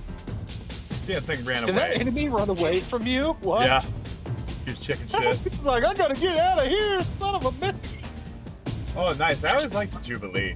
I remember Jubilee from the Fox series. I remember my brother-in-law was a manager at Pizza Hut. And Pizza Hut had a thing where, like, if you bought, like, a large pizza, for, like, $5, you could get a VHS tape that had, like, 1 or 2 episodes of the show on it from Fox. And one of the ones was about the Sentinels, and Jubilee was in it, and I had never seen her before, and I thought it was so cool how she could use, like, the fireworks. It was so cool. Like, such good memories. Yeah.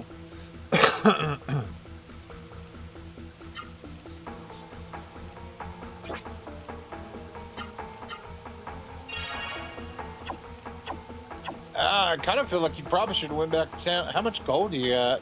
Bought a couple more potions. Not much. Oh, I have enough for, like, don't one. hardly have it. You have enough to buy one. Yeah, we're not doing great. You're not Daddy Warbucks yet, no.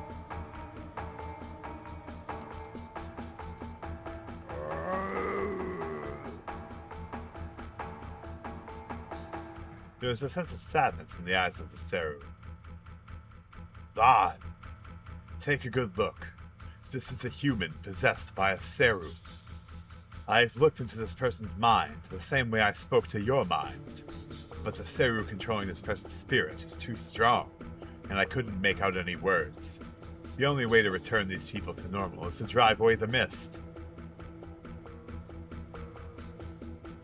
You know, but I want that chest. I gotta go through the other door.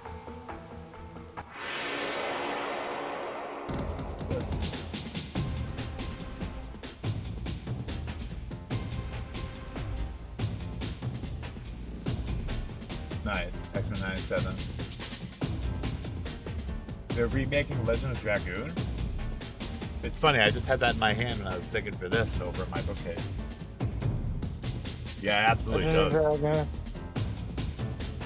Legend of Dragon deserves some love at this point, Rush.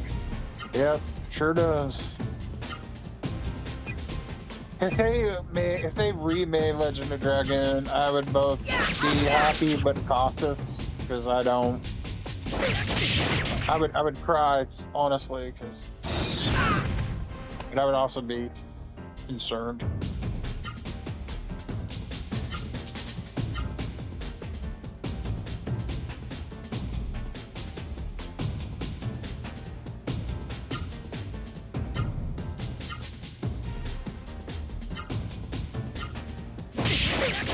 Cool.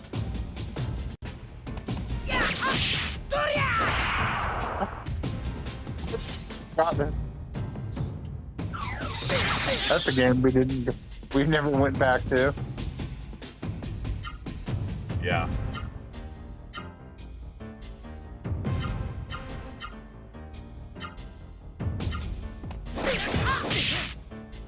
Guys, stop wailing on bombs.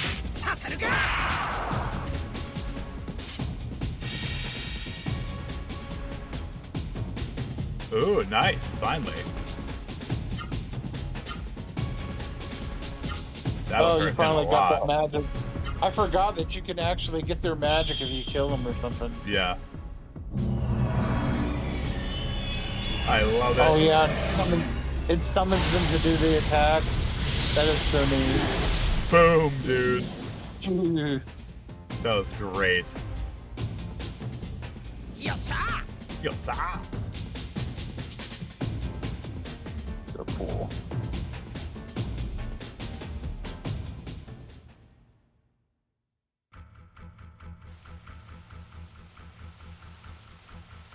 You know, as sad as it is, playing retro games, joining friends for retro games, I feel like in some ways I'll be okay because I know that I can still revisit these games.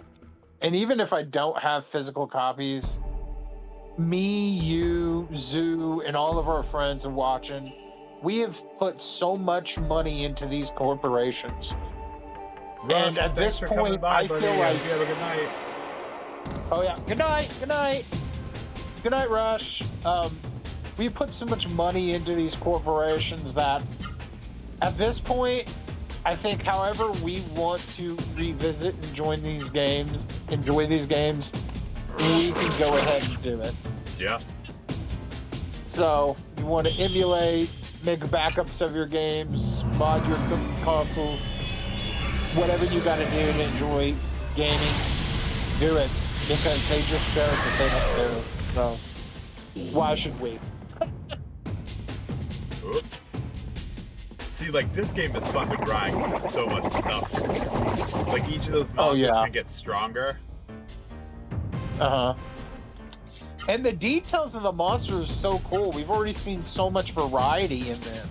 Yeah. Like, I look at Sony and I'm like, guys, I don't think with all the money and manpower and stuff you have now, I feel like this is better than what you put out now because there's just so much creativity and passion put into this game. Yeah. Absolutely, man.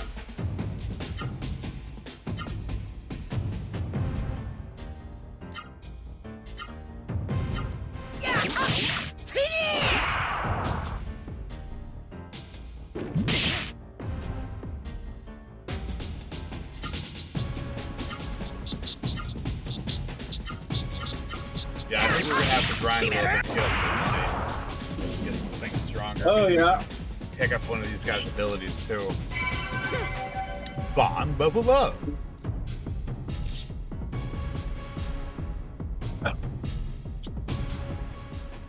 But yeah, like, it's exactly what you said. And like, when I think of like digital games or pirating, the only time I'm really okay with that is with retro games. Like, yes, I would much prefer to have these discs and these cartridges, but like, for instance, right, I have every Silent Hill except for the first one. I traded it in long ago, and I'm not going to pay $500 for a copy of fucking Silent Hill. Like, you know what I mean? Like, I'm lucky enough to have all the other ones, but it's so crazy that me going and spending the $10 or $20 it was to get it off PSN, I begrudgingly gave Sony 10 more bucks, but like, I'm happy to have it. And like you said, it's smart to back them up and make sure you're, you know, monitoring the situation with your PS3, because you can have problems with the batteries and all that crap. But yeah, you know, the thing is, like, I used to really be against like emulation and pirating, but the truth of the matter is, like, with the crap they're doing now, I don't think I'd feel as bad about it. So a lot of times I would be hesitant to do stuff like, fuck these companies, man. Fuck them. Like, I'm gonna have April finish the thing on my 2DS, and then I'm gonna have to give me every goddamn game there is out there. Because don't think that Nintendo, just because they're doing great now, isn't waiting in the wings to fuck you in the ass, because they are. They're literally sitting in the shadows just waiting, and they love it right now because they look like they're like, you know, little angels. But just wait, they'll do something evil soon. You know, in 6 months when they announce that, you know, because right now, right, like the Nintendo Switch Online is very cheap compared to Game Pass and PSN. But imagine in 6 months when they make it as expensive as PlayStation Plus, we're gonna be like, fuck you, Nintendo. We hate your guts. And we'll, you know, it'll be back to them being the bad guys. Because think a couple months ago they were the bad guys. So they go back and forth. And the truth behind it all of it is that they're all bad guys. So they all care about you as far as how much money they can squeeze out of your dead husk of a corpse. Like, and that's just the truth. Yeah, it's sad when some gamers be like, no, Nintendo's better. Nintendo's the best. They would never do that. I love Nintendo. But, you know, somebody on one of my posts that I had made, you know, saying to boycott Sony, they were like, oh, that's nice. We'll enjoy new games and you can play through Doom for the 5th time.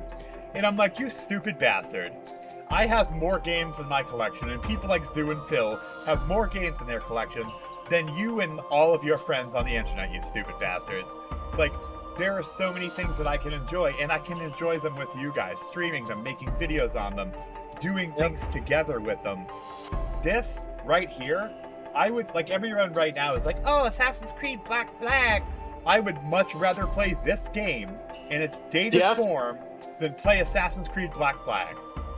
And I would especially rather play this than buy a shitty digital port of Call of Duty from a company that just robbed me of my physical future. Like, I will agree with that. There's so many people pointing out, like, all these people were complaining about Sony, and they dropped Call of Duty, and half of them stopped and ran and bought it. Like, you stupid bastards. Like, what are you doing? And they're each $40 for each game, and then all the DLC costs more, is what Zoo told me. I was like, there's a collection on PS3 and 360 of all 3 Call of Duty games in one case, all on the disc. I'll go buy that for like 20-30 bucks used, and I'm good. And hot take, if you want to play the best Call of Duty game, it's available on PS4, and it's Call of Duty Ghosts, so go get it. Space combat, buddy. But like, it dumbfounds me that people forget so quickly and run right back to them. That's like, you know, your dad beats your ass when you're a little kid, and you just run crying to him after he just beat your ass. Like, that's what's happening. It's like, don't fall for it. I ain't buying shit. Like I said, they're gonna get about $100 more from me as I get the last titles I want on my PS3 to have my PS3 preservation machine. And, you know, people are like, well, why are you buying it? Just pirate them. No, because I know that some of that is going as a residual to the developers. And that's fine. That's what I want. I want to pay for these, and that's the last fucking thing I'm paying for from Sony, and that's the truth of the matter. Bastards.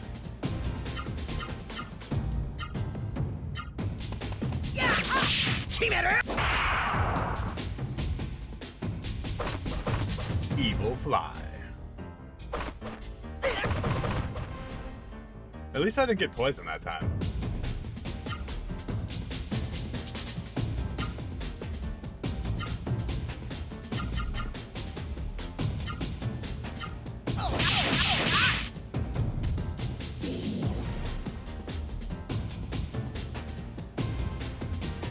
Absolutely, like that. I completely agree with you.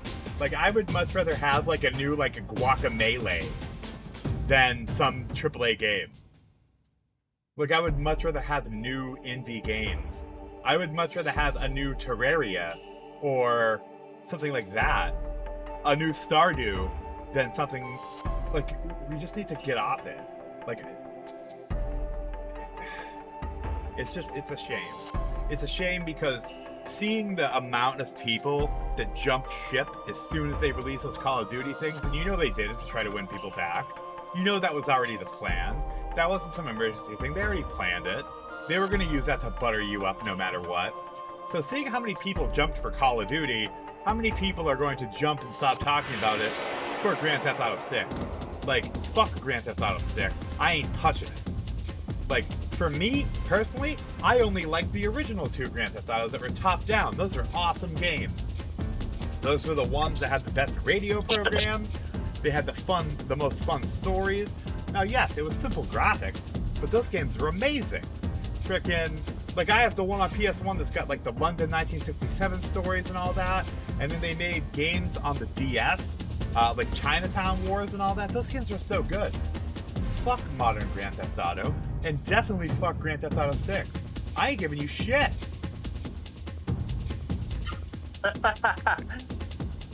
Jay is fired up, and I like it.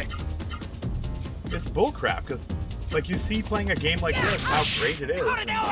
All these morons are going to leave our side and jump right back to Sony's teat and start suckling Grand Theft Auto milk out of it. Like, what the hell? Yeah, and it's a shame. People are like, oh, and Sony already said they don't believe that we are going to stand our ground. They are not worried or concerned about us at all, because we have become so fragile as a game community. Gamers, the worst customers, as Zeus says. Yep. That we turn tail, and it's same with Nintendo fans. They'll be complaining about, well, I don't like the fact that Nintendo's charging me $80 and I have to pay for the C button and I got to pay for the Switch 2 tutorial, and then all of a sudden, new Zelda or whatever comes out. Oh! Yep. I'm like, y'all were just saying you didn't like that, and now you're sitting there like, oh, Nintendo can do no harm. I'm like, y'all are the reason why we're here. These corporations can do the most egregious things on the face of the planet, but if we don't give them money for it, they don't get away with it. It's like when Microsoft had to back the Xbox One launch. They didn't get away with it, so they couldn't get away with it. Yep. Yeah. And OAS I'm going to be optimistic, chat. Like, but normies have the Stockholm Syndrome, absolutely. And the thing is, these people are, like, they're getting aggressive. Like, I had so many people, because, like, all my posts last week were all, like, viral.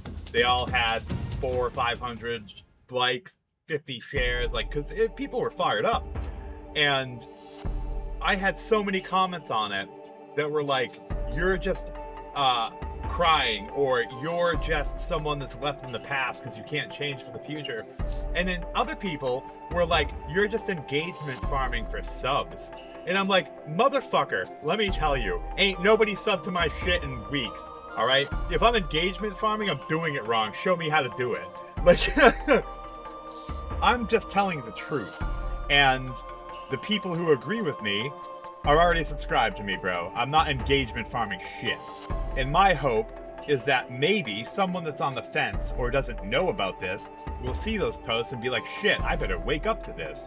And that's what I hope for. For you to say that it's engagement farming, you can kiss my fat ass. That's some bullshit. You're the one that's engagement farming, going into people's, posts that I didn't say anything about you. I'm not judging you. You want to buy digital games? Have at it, bro. Right? But I didn't say that you're bad or it's your fault. I said it's Sony's fault. That's all I've ever said. And to think that there's idiots that are mad about that, go fuck yourself. You can fuck yourself right like Sony. Share a fucking dildo and put it up your ass. You bastards. There was this one Don't guy even today. bother wiping it off. Just share it. Oh god. There's this one guy today. He's engagement farming. 330K views, 49 reposts, 76 quotes, 658 likes, and he said, "Been full digital since PS3 and never looked back. Physical was always lame. Just pre-order GTA 6 on PSN. Sony ending discs in 2028. Long overdue. No scratched garbage. Instant access. Full cloud library. Physical dinosaur still coping hard in 2026." Showed a little picture of him buying the game, and I said, why are you so bothered by other people wanting physical media? How does people wanting to own their games physically impact or affect you in any way? You still have your digital games, so why are you trying to gatekeep? If Sony was taking away digital, would you feel the same? Yeah, that's what I'd want to say to him. I'd be like, oh, instant access until they revoke your fucking license or delist your games, bro. Yeah. Like, what the hell are you talking about? Those people there are engagement farming. They're being overly toxic, and so they can get attention. And I don't understand. I don't understand why they're doing that. It's like, and then some of the people, I don't think they even know what they're saying. Like, I had one guy, he's like, weren't you just a couple weeks ago complaining about them increasing the price on the PS5? And I was like, yes, that's bad too. All of those things can be bad. We can't, it's not just like, oh, you're only allowed to have one bad thing at a time. Like, no, there's plenty of bad stuff happening, bro. And a lot of it's coming from Sony. yeah. And the thing is, it's the wells that are no longer here buying the games, and all you got is the people that buy the that download the one free live service game and give like loot boxes to like Epic Games, and they're not really giving you much of anything, Sony. You're gonna wish we were buying your $80, $90, $100 games physically, because we're the ones that have the vast collection that actually spend several hundreds, if not thousands of dollars, like several hundreds of dollars on games a month. You're gonna realize how much your revenue is gonna dry up when we're not buying that anymore. See, what really gets me about what OAS just said, he said younger generations just can't imagine a world without instant access to whatever they need because of the internet. So me, right, who raised a child, my son's 16 now, yes, he had his tablet. I let him play the live service games he wanted, but I also instilled appreciation for physical media in my son. When I had a PS Vita, my son wanted his own PS Vita. He wanted his own PSP. Systems that were long past their prime. He had to have a Game Boy Advance. He had to have a Game Boy Advance SP. He had to have a 3DS, a 2DS. He wanted all that stuff. So even though, yes, I let him play those stupid-ass games that these kids wanted, and I even played them with him because he liked them, all right? I'm not saying you can't like this stuff. But I instilled an appreciation for physical media with this kid. And I'm proud of that, because a lot of these kids have no idea, and they want everything to be digital and instant, and it's terrible. Like, you can have both. I'm not saying that you can't go and enjoy Fortnite, or you can't enjoy a live service game like Marvel Rivals that has a battle pass. That's cool. I like some of that stuff too. I play MLB The Show every year. That's definitely a live service game. Like, you can enjoy those things and still have an appreciation for physical media. What I hate is it seems like on like Twitter, a lot of people think it's either or. Like, you either are fully physical or you're fully digital. Like, no, that is not the way it is. Like, I just bought MLB The Show digital today. I wanted to play this year's game because I love baseball, right? And it's on sale on the Nintendo eShop for $30 compared to the $60 that it was before. And I was like, hell yes, I want to be able to play this handheld. So I bought it digitally for $30. I don't need another sports game that's not worth anything in my house. Like, you know, sports games are usually not worth a lot. So, like, the baseball game, a lot of times I'll buy it digital because I consider it a live service game. So, in the past, I bought special editions that had fancy steelbooks, and that's cool. But this time, I got it on sale, and I was happy. But that also doesn't mean that I'm not going to go to GameStop and buy up all the PS1 and PS2 games they have. Because I can enjoy both, and everyone can enjoy both. Stop thinking, these idiots, that you can only do one or the other. You can absolutely do both. And like you've pointed out a lot, Phil, you can be smart with your rights management stuff. And like you said, GOG isn't perfect, and who knows if we'll always be able to trust them, but they are by far the best way to go. So if you insist on playing on PC and being digital, definitely look there first for anything you're looking for. Stoney, how we doing, brother? What's up, Stoney? Yeah. Too bad Zoo's not still around. He was talking to me. He'd pop in here and he'd probably say something too. But I think he's around. I think he's just probably asleep. I don't know. His girlfriend kind of hurt herself rib-wise, so I think he's spending time with her. Oh, she's been, you know. But yeah, I mean, I've had people, you know, think that I'm a little hypocritical because I have like a Steam Deck, and it's like, you know, I don't have an issue with digital games because I bought digital games too. I bought a ton of those PS Classic games. Yeah, I did. I don't have all of them, but I got a lot of them, and I have no problem with that. My issue is that these corporations are looking for a reason to pull the plug on physical media because they don't want it around anymore. It's not that we don't want it around anymore. They don't want it around anymore. So when it comes to consoles, I stopped buying them there because I started to see that that's what they were trying to do. And for me, and this is not to knock anybody else, everybody else has to make their own decision. I don't want to buy digital, and I don't want to buy the membership online fees or the key cards because of that, because I want to prolong physical, because I want future generations of kids to be able to open a game on Christmas morning and actually be a game, not just like, oh, thanks for the piece of paper, Mom and Dad. Yeah. Like, might as well get them a Steam gift card or something. Mm-hmm. It's not very fun. Oh yes, I absolutely agree with you. I got right next to me, I got my red, heart gold, and my yellow sitting right on the desk. Definitely love it. Yeah, I got the Chrono Trigger up there on the DS with the poster. I love that freaking game. And who knows if we will ever see that game ever physical again. So the original copy on the SNES, the PS1 copy and the DS copy may very well be the only copies out in the world of that game. Mm-hmm. And that's sad to think about. Like, some of the games like these, classic games like this, may never be physical ever again. And there's these corporate, and they don't even care about these games after they got their initial money. How many of these games have never even had a digital release? Maybe Kuon wouldn't be so expensive if it wasn't only physical and only had like 1,000 copies in the world. Maybe if it was digitally distributed and more people could play it without having to emulate, then it wouldn't be so expensive. Yeah. You know, same with the Kingsville games. Those never got digital releases. There's so many cool dungeon crawlers out there that nobody's got to experience. Oh, you know what's on PS1 Classics that I forgot to tell you about? That might be one you want to grab. Shadow Tower. Yes. Yeah. I was like, damn, man.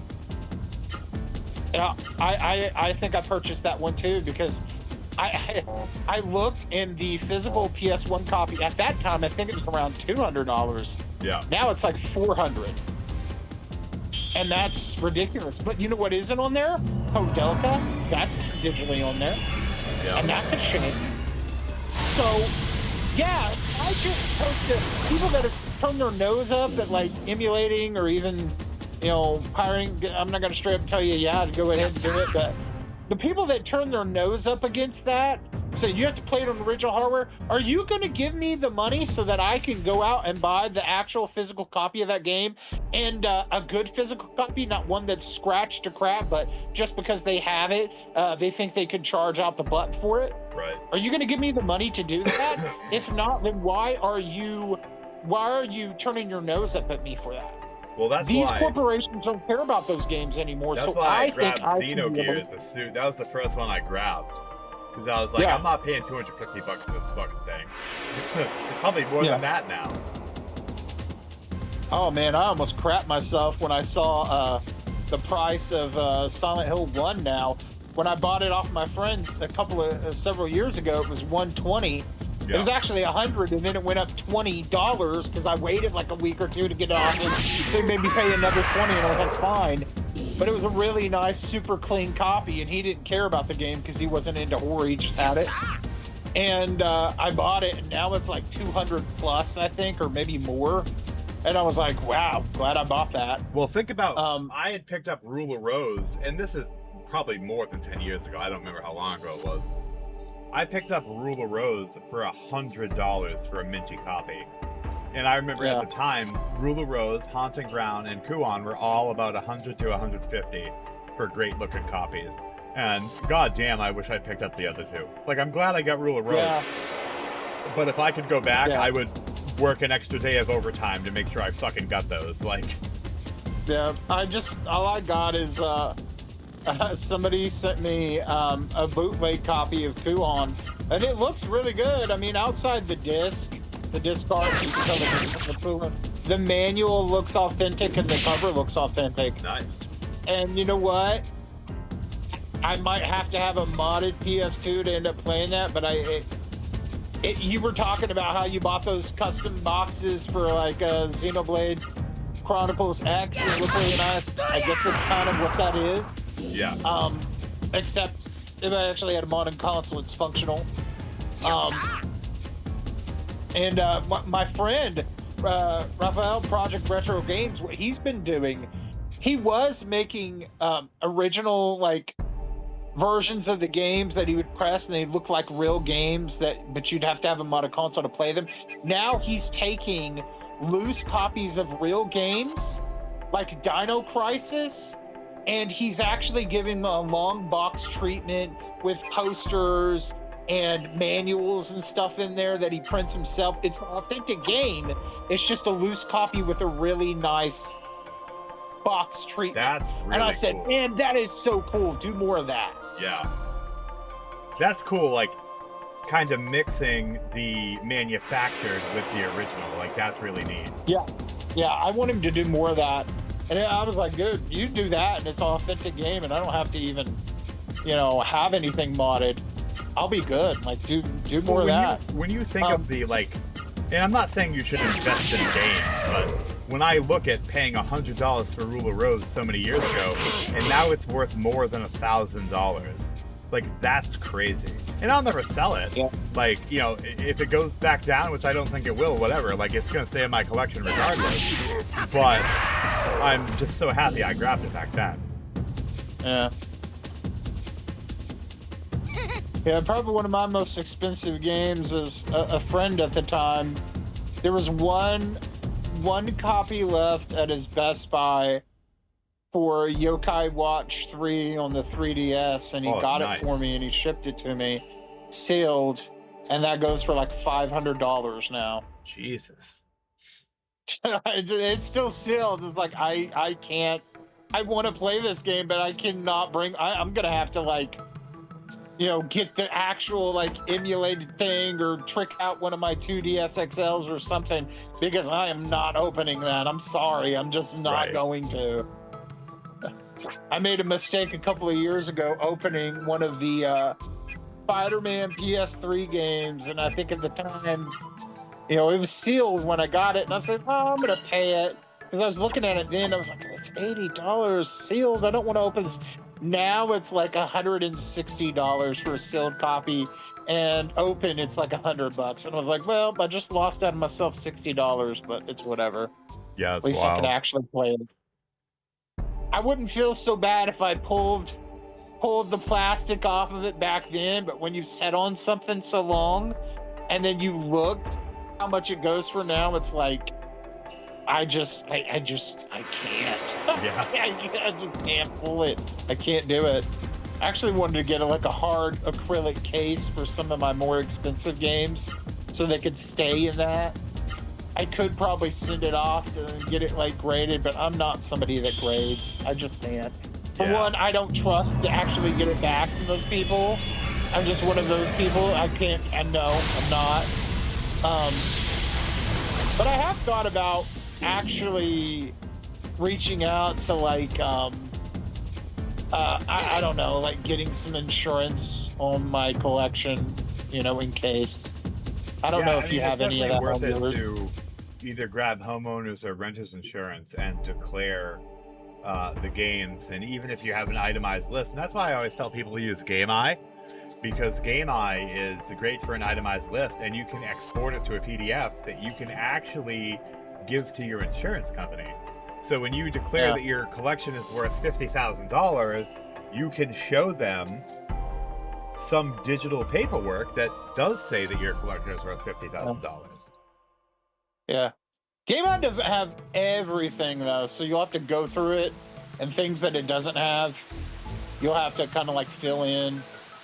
But Yeah. I feel like from generally you can take a picture, but your big ticket items, you got to take individual photos of it. Yeah. Like you got a $500 game or a $1,000 game, you're gonna have to take a picture of that. They're not gonna just believe, "Oh yeah, I have it." No, you know, you're gonna have to photograph that. Yeah, I wish so there was something like with that for, smaller action stuff, figures. they'll usually just kind of take a list or your word for it. If you have some kind of receipts or documentation, because I went through this when I was like 20, when we had our house burglarized, and I lost like a whole bunch of PS1 and PS2 games. I haven't had anything like, in modern times, so I don't know what's changed, but yeah, it's important to have an itemized list, and preferably something that can show the value. The other thing is that you got to watch out for is insurance. A lot of times will do depreciated value. So even though you could say, "Oh, well, the game's worth $500," they have these like arbitrary percentages that they use, and they don't care what that says. They'll be like, "All right, well, it's depreciated, and we do like 30% depreciation for electronics, so they're going to knock that much off of it."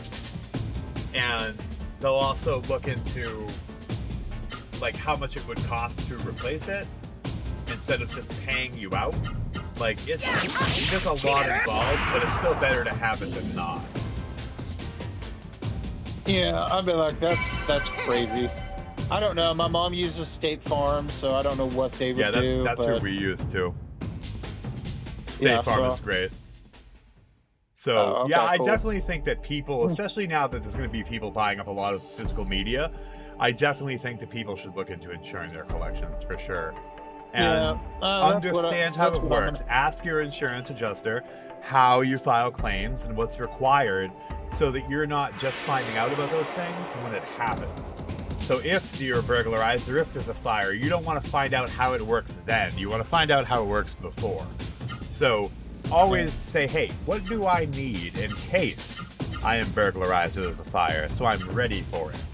And then when they give you that, start with stuff like GameEye. Make your itemized list, and then if they say anything over X amount you should probably have a photo of, then go ahead and do that.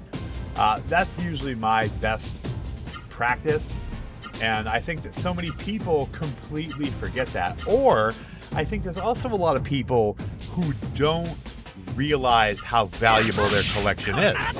Like if you're not keying that thing into GameEye, you might not realize that your collection is worth $50,000.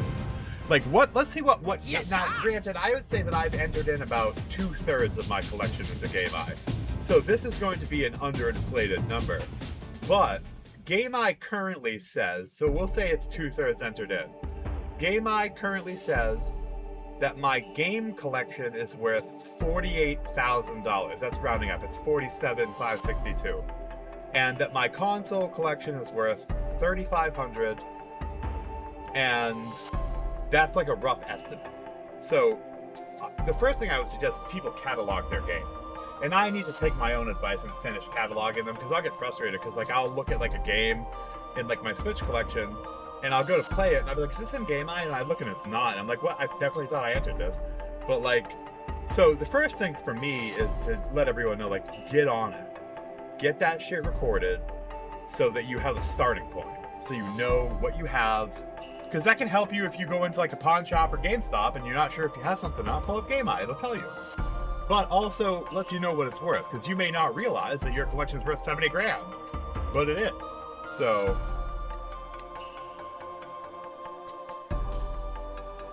yeah, see, renter's insurance. Yeah. So ours through State Farm, ours is renter's insurance, and I could declare this caps on the different categories. And video games fall under electronics. And I think the electronics cap on my policy was like 30 grand. Because like, I don't remember, my overall policy is like 60 or whatever. But there's caps for jewelry, there's caps for... And if you exceed those, you have to get a better policy. So yeah, I mean, it's all about knowing what is covered and what's not. It looks like Stoney is right on top of that. He knows what he needs to buy additionally for insurance coverage. Like, I just, it's something that people don't talk about. It's so important. So it's good to see that there is people that are on top of it. I'm gonna have to call them sometime, maybe next week or something, and say, yeah, I got a large electronic, like, video game collection that's, I mean, I don't have everything scanned in, but I overall know how much mine is worth. I'm not gonna say on here. Not gonna say. Because I don't want to say, you know, just for my own safety. Don't need people coming to my house. But I know generally what it is. Jay knows generally what it is. Right. And I'm pretty sure with other things scanned in, I would probably be close to, you know, where I think it is. Yeah. I mean, I need to definitely get on it. Only thing with me though is there are just some things that I would like to be able to insure, but it's like I don't. How do you insure action figures and other collectibles and comic books? Where does that fall under? Because I have no idea. Yeah, I mean, I'm sure that there's a category for it. I'm sure if you ask them, they'll tell you. Like, what does a comic or baseball card collection fall under? You know, and I'm sure it differs between the different insurance companies. But yeah, that would be. You said that the cap the State Farm had was like a $30K, but on your my collection. policy. I don't know what other kind of policies are available. Yeah, I don't know. You might have to go look. How much do you pay on that though? So it's a small amount because my auto insurance is through there. Like, a lot of them have multi-line discounts. So if you have multiple vehicles, or if you have like renters or homeowners insurance as well as vehicle insurance and life insurance through them. So contains some. Wonder how that works.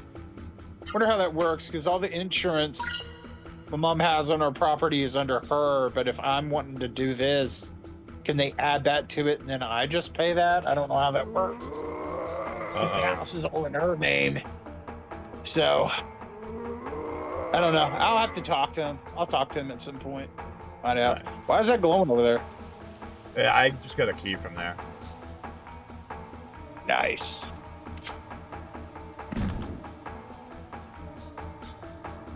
Love how that looks right there. Yeah, it looks really creepy. Resident Evil style. Knew there was a chest over there. Yeah, I remember some things. Healing leaf. Okay, that's good. So now we have another one.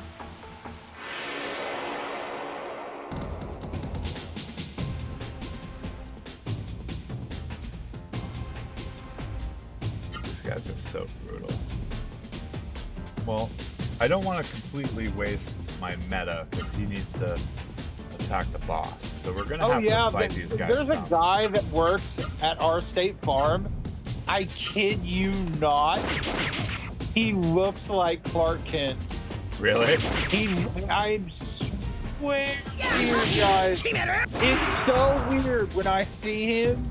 He freaking looks like Clark Kent, and I'm just waiting for him to turn into Superman and fly out. He has the glasses. He has like the suede Superman hair. He's got the rugged, you know. He's got that like, oh, grew up on a farm, boy. Sounds like you got a crush, Phil. No. He almost looks like he would have been better to pick as like the Superman in the movie. Yeah. And I was like, whoa. I was like, this is kind of freaking me out. I'm not a Superman fan at all. Oh wait, yes, man. Make me a sandwich too, bro. And he was like, I was like, dude, I gotta say, you look like Clark Kent. And he's like, I get it all the time. I'm like, you should cosplay, dress up or something, dude. But I told him.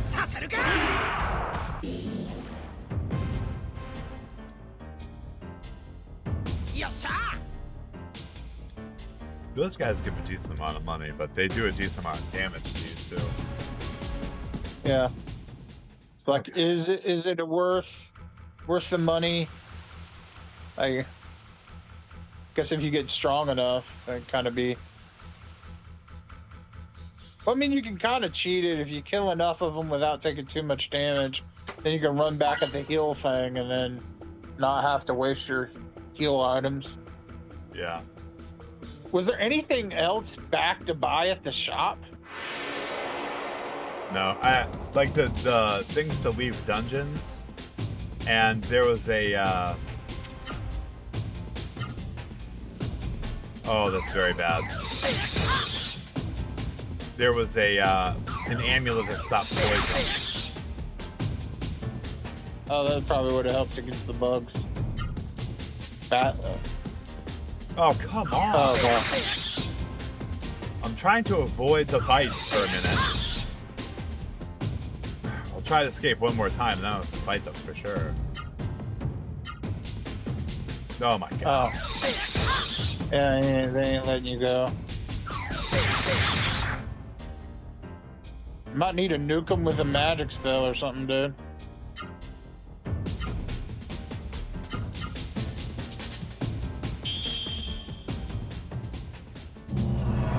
Get a taste of your own medicine. The good thing is that every so many times you use this, it levels up. And it starts to get like, you see that has like an extra status effect of this attack, and its attack keeps getting stronger.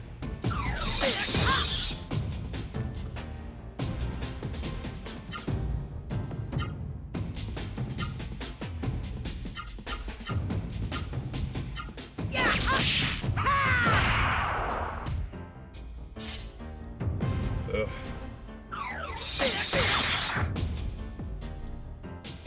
You guys are gonna cost me healing leaves, bro. Yeah,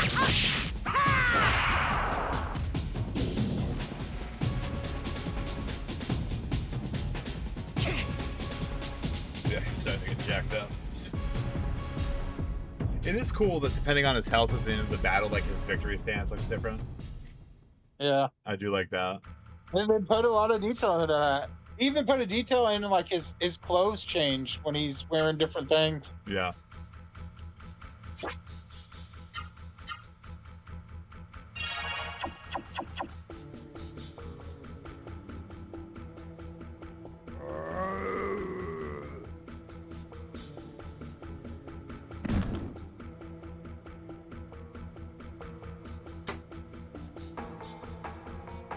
Drake Castle's Water. Do you wish to read it? Yes. It's pleasing and potent. When used to water fields, the grain grows tall and thick. Beasts that drink it grow strong. Even without food, one is safe so long as there is the rich water of Drake to drink. Okay. So I need some water, bro. Give me some of that water. Need some of that yum yum. Okay, so this is our lightning door.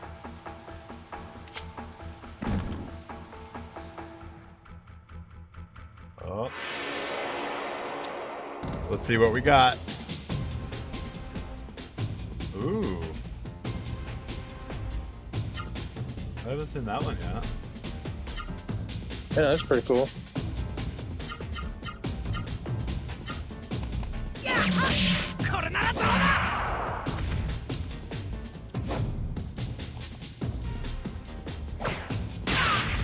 Oh. Whoa! Oh. That was a big hit. Yeah. I think he's gonna take 3 kills to go down, unfortunately. No, only 2. Okay, good. Ooh, he hit like a truck, man. Oh, nice. Turkey and cheddar.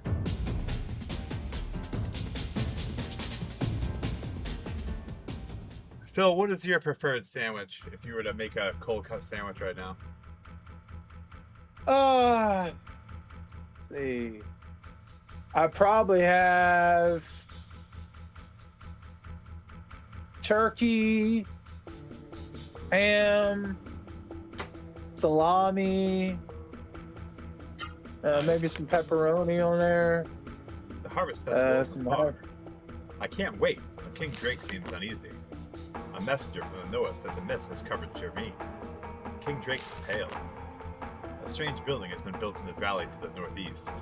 Soldiers sent by King Drake to investigate failed to return. A curfew has been declared. The royal scientists are investigating the mist. I hope they find a solution so my dear King Drake can be free of his anguish. The mist has appeared in Drake Kingdom. The eastern plain is covered. From the watchtower, the mist seems to be coming from the building in the valley. King Drake has forbidden the use of the Seru. The Harvest Festival is cancelled. That's understandable, considering how the mist is affecting the Seru. I can't believe the King's order, but we are compelled to obey. Obeying is my duty, as under serves King Drake. The rest is blurred and illegible. Bond returns to diary.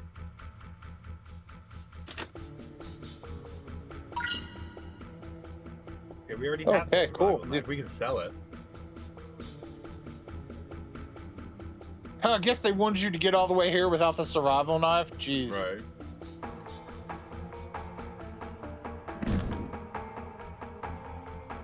Is that all that was in here?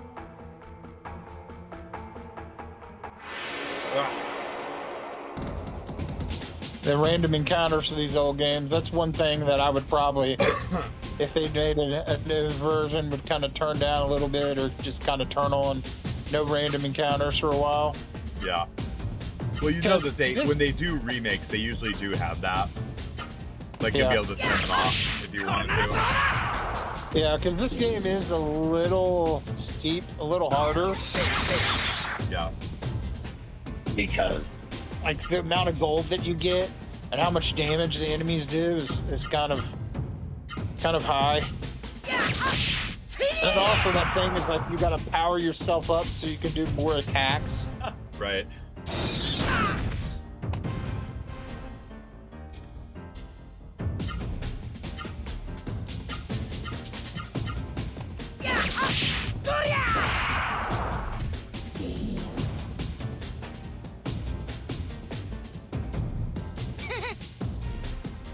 See, like, even when you're fighting 2, you get 30. That sucks. Yeah. Like, barely. They don't want you to get a lot of gold in this game. Yeah. On the bookshelf is the title The Geography of Drake Kingdom. If you wish to read it. Drake Kingdom lies in a remote part of southern Legaia, on a peninsula of mountains and valleys. Under the rule of King Drake, there is safety and abundant resource. Visitors to Drake Castle should visit Mount Rikaroa. Go through Drake Castle and head north to find Mount Rikaroa. At its summit stands the Genesis Tree, which is said to watch over humans since the Age of the Gods.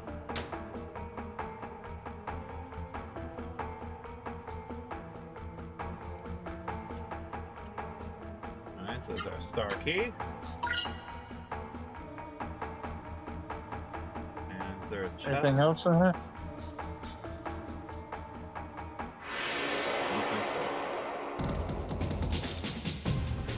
Just encounters. Oh, I'd nuke this guy. You got enough energy to do it. Ain't no time to be taking those 60, 70 points of damage. Yeah. Get out of my face! Oh, his attack is gonna go down. Cool. Boom. Whoa! Shoot! KO. Hell yeah. One thing I would change in this game is like if you can kill an enemy in a fight in like a single hit, finish the fight, you can get like bonus points and bonus XP. Yeah, That's how cool. I would like to do RPGs. Like the better you do in the combat, you get bonuses. There's been some games like style that. bonuses. Yeah, it'd be cool. Oh, Ooh, that looks annoying. Yeah, it looks kind of frosty and cold. The 5 seconds until it ran. Oh my gosh, this is really bad. I don't know, man. If you can run, cool. If not, I don't know. You got enough magic to nuke that other guy, or no? I can nuke one of them. I would nuke the giant skeleton, floating ghost guy. Because the skeleton guy is nothing but.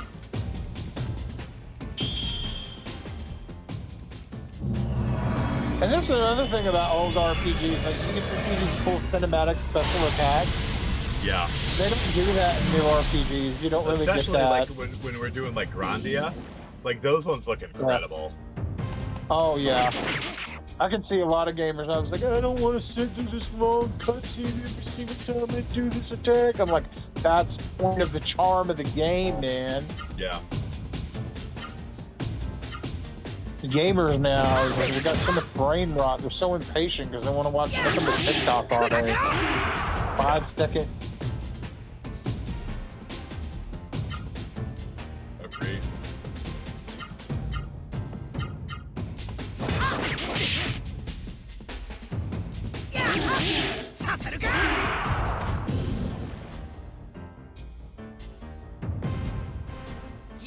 I gotta get copies of that one game. What was it?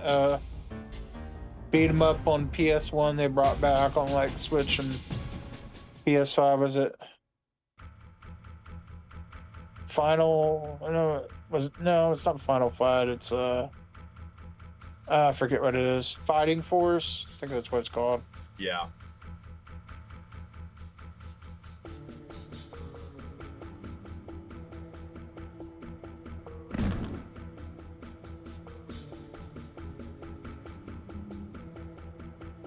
This castle is way too big.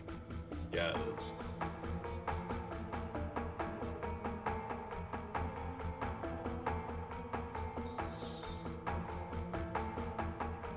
I better use healing item here. Oh. And too bad you don't got any more MP. Yeah.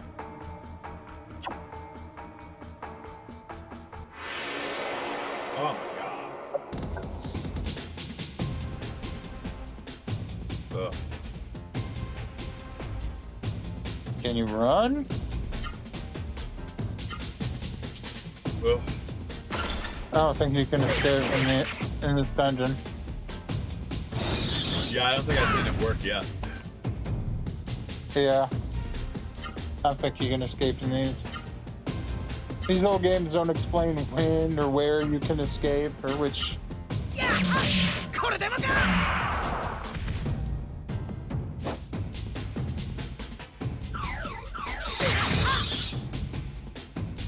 Oh, you blocked.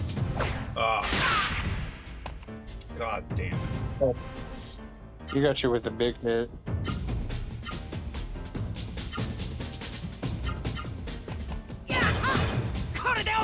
What the?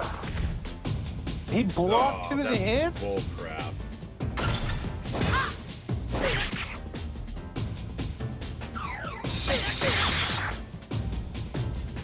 This is ganging up, man. And we just healed. The boss fight was gonna suck.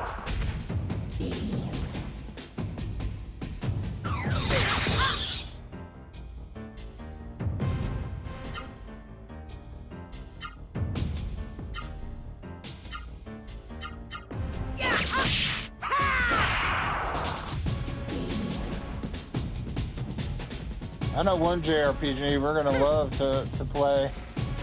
Man, I watched the new trailer for James' Seed of Nostalgia, and man, oh my gosh, he's really been going ham on that game. The overworld map and everything looks Nice. fantastic. Wait, we can't do anything in here? Oh, okay. I was about to say, did we come in here for nothing? If you shut the door tightly, you should be able to rest peacefully in here. Do you want to rest? Hell yes. Yes. Wish we While would you're have can't sleeping, find I'll this room. stand guard. This is great. This is actually a great place to grind. Yeah, Vaughn, now I we got a apologize for grind spot. interrupting your dream. There's something I must tell you about the Seru and my powers. That's right. The Seru. They are horrible creatures. But the Seru themselves are not at fault. The mist is responsible for all of this. I have special powers to use against the Seru. I can assimilate with the Seru that the mist has made mad. The special powers of the Seru will combine with my own, making me a powerful weapon. I have already absorbed the abilities of Gimard, the fire Seru you have fought. It is not always possible to absorb the abilities of the Seru by fighting it. Nevertheless, let's try to fight as many Seru as we can, and hope we absorb its powers. You can use the Seru abilities by expending MP. When you use it, it's up to you. Just remember that MP is limited. Not when I go to bed! Yeah, Oh, took a nap, baby. So in a way, we're kind of collecting Pokemon. Right? But the Pokemon in this game, they're just like special attacks. The reports are correct. You do the but combat. Any human wearing a serum ceases to be human in the mist. But because of some power, a person possessed by a crazed serum also ceases to age. That means a person wearing a serum could live for hundreds of thousands of years, nay, forever. But is immortality worth giving up being human? That I do not know. I must report this to King Drake at once.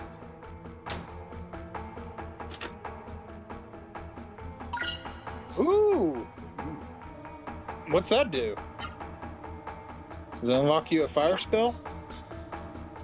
Let's see, what's it do? Ooh, okay. Tornado flame! That's awesome. I kind of wonder if you can give that to give it to the other characters instead of him, or if it's only for him. I think it said that it was only for meta, so that's his. The other people have their own. Okay, yeah. Okay, so we have saved, we've rested. Now we're gonna smoke somebody up. I love how the beds have that big giant sun on them. It looks cool. Yeah. A letter in the treasure chest says, so the human traveler finds this. I am Drake III, King of Drake. I know not who will read this letter, but anyone who makes it through the mist must have powers greater than the mist. No doubt you have seen the Seru monsters in this castle's dungeons. These monsters are in fact my dear retainers and the people of my kingdom. When the mist approached, we tried many ways to drive it back. We even prayed to the Genesis tree at Mount Rikaroa to the north. Legend says the tree has the power to save the human race. In the end, we decided to lock ourselves in the dungeon and we're Seru, surrendering to the mist. As Seru monsters, we can survive Drake until the blah blah blah. Oh my god, it's going fast. So, Traveler, I ask you to drive away the mist, as we are powerless to do so. You are our only hope for the future, the hope that sustains us. So he had them all wear them so they'd be immortal while the shit went down, hoping that someone like me would come along. Dude, that's totally a Resident Evil zombie sound. Yeah. I have a feeling this is King Drake. Look, there's a small key around his neck. That must be the key to the water gate.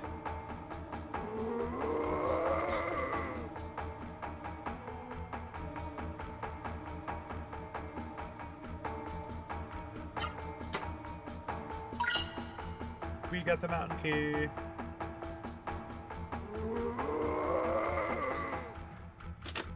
Resident Evil. Ow. Just gonna keep letting you read that letter again and again. Yeah. I was hoping it would give me something, but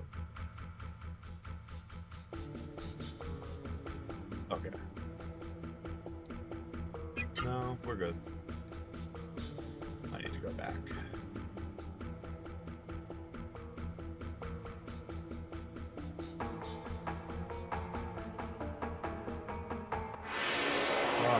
I mean, at least we're at full power.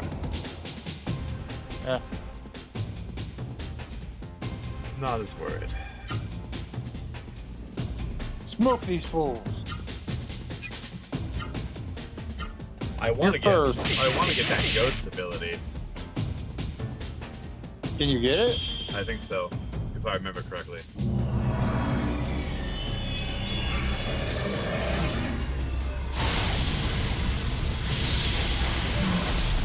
I love how when they actually hit you with fire, they don't actually do that. So it's Yeah. like you get their power, but you get it in a cooler way. Right.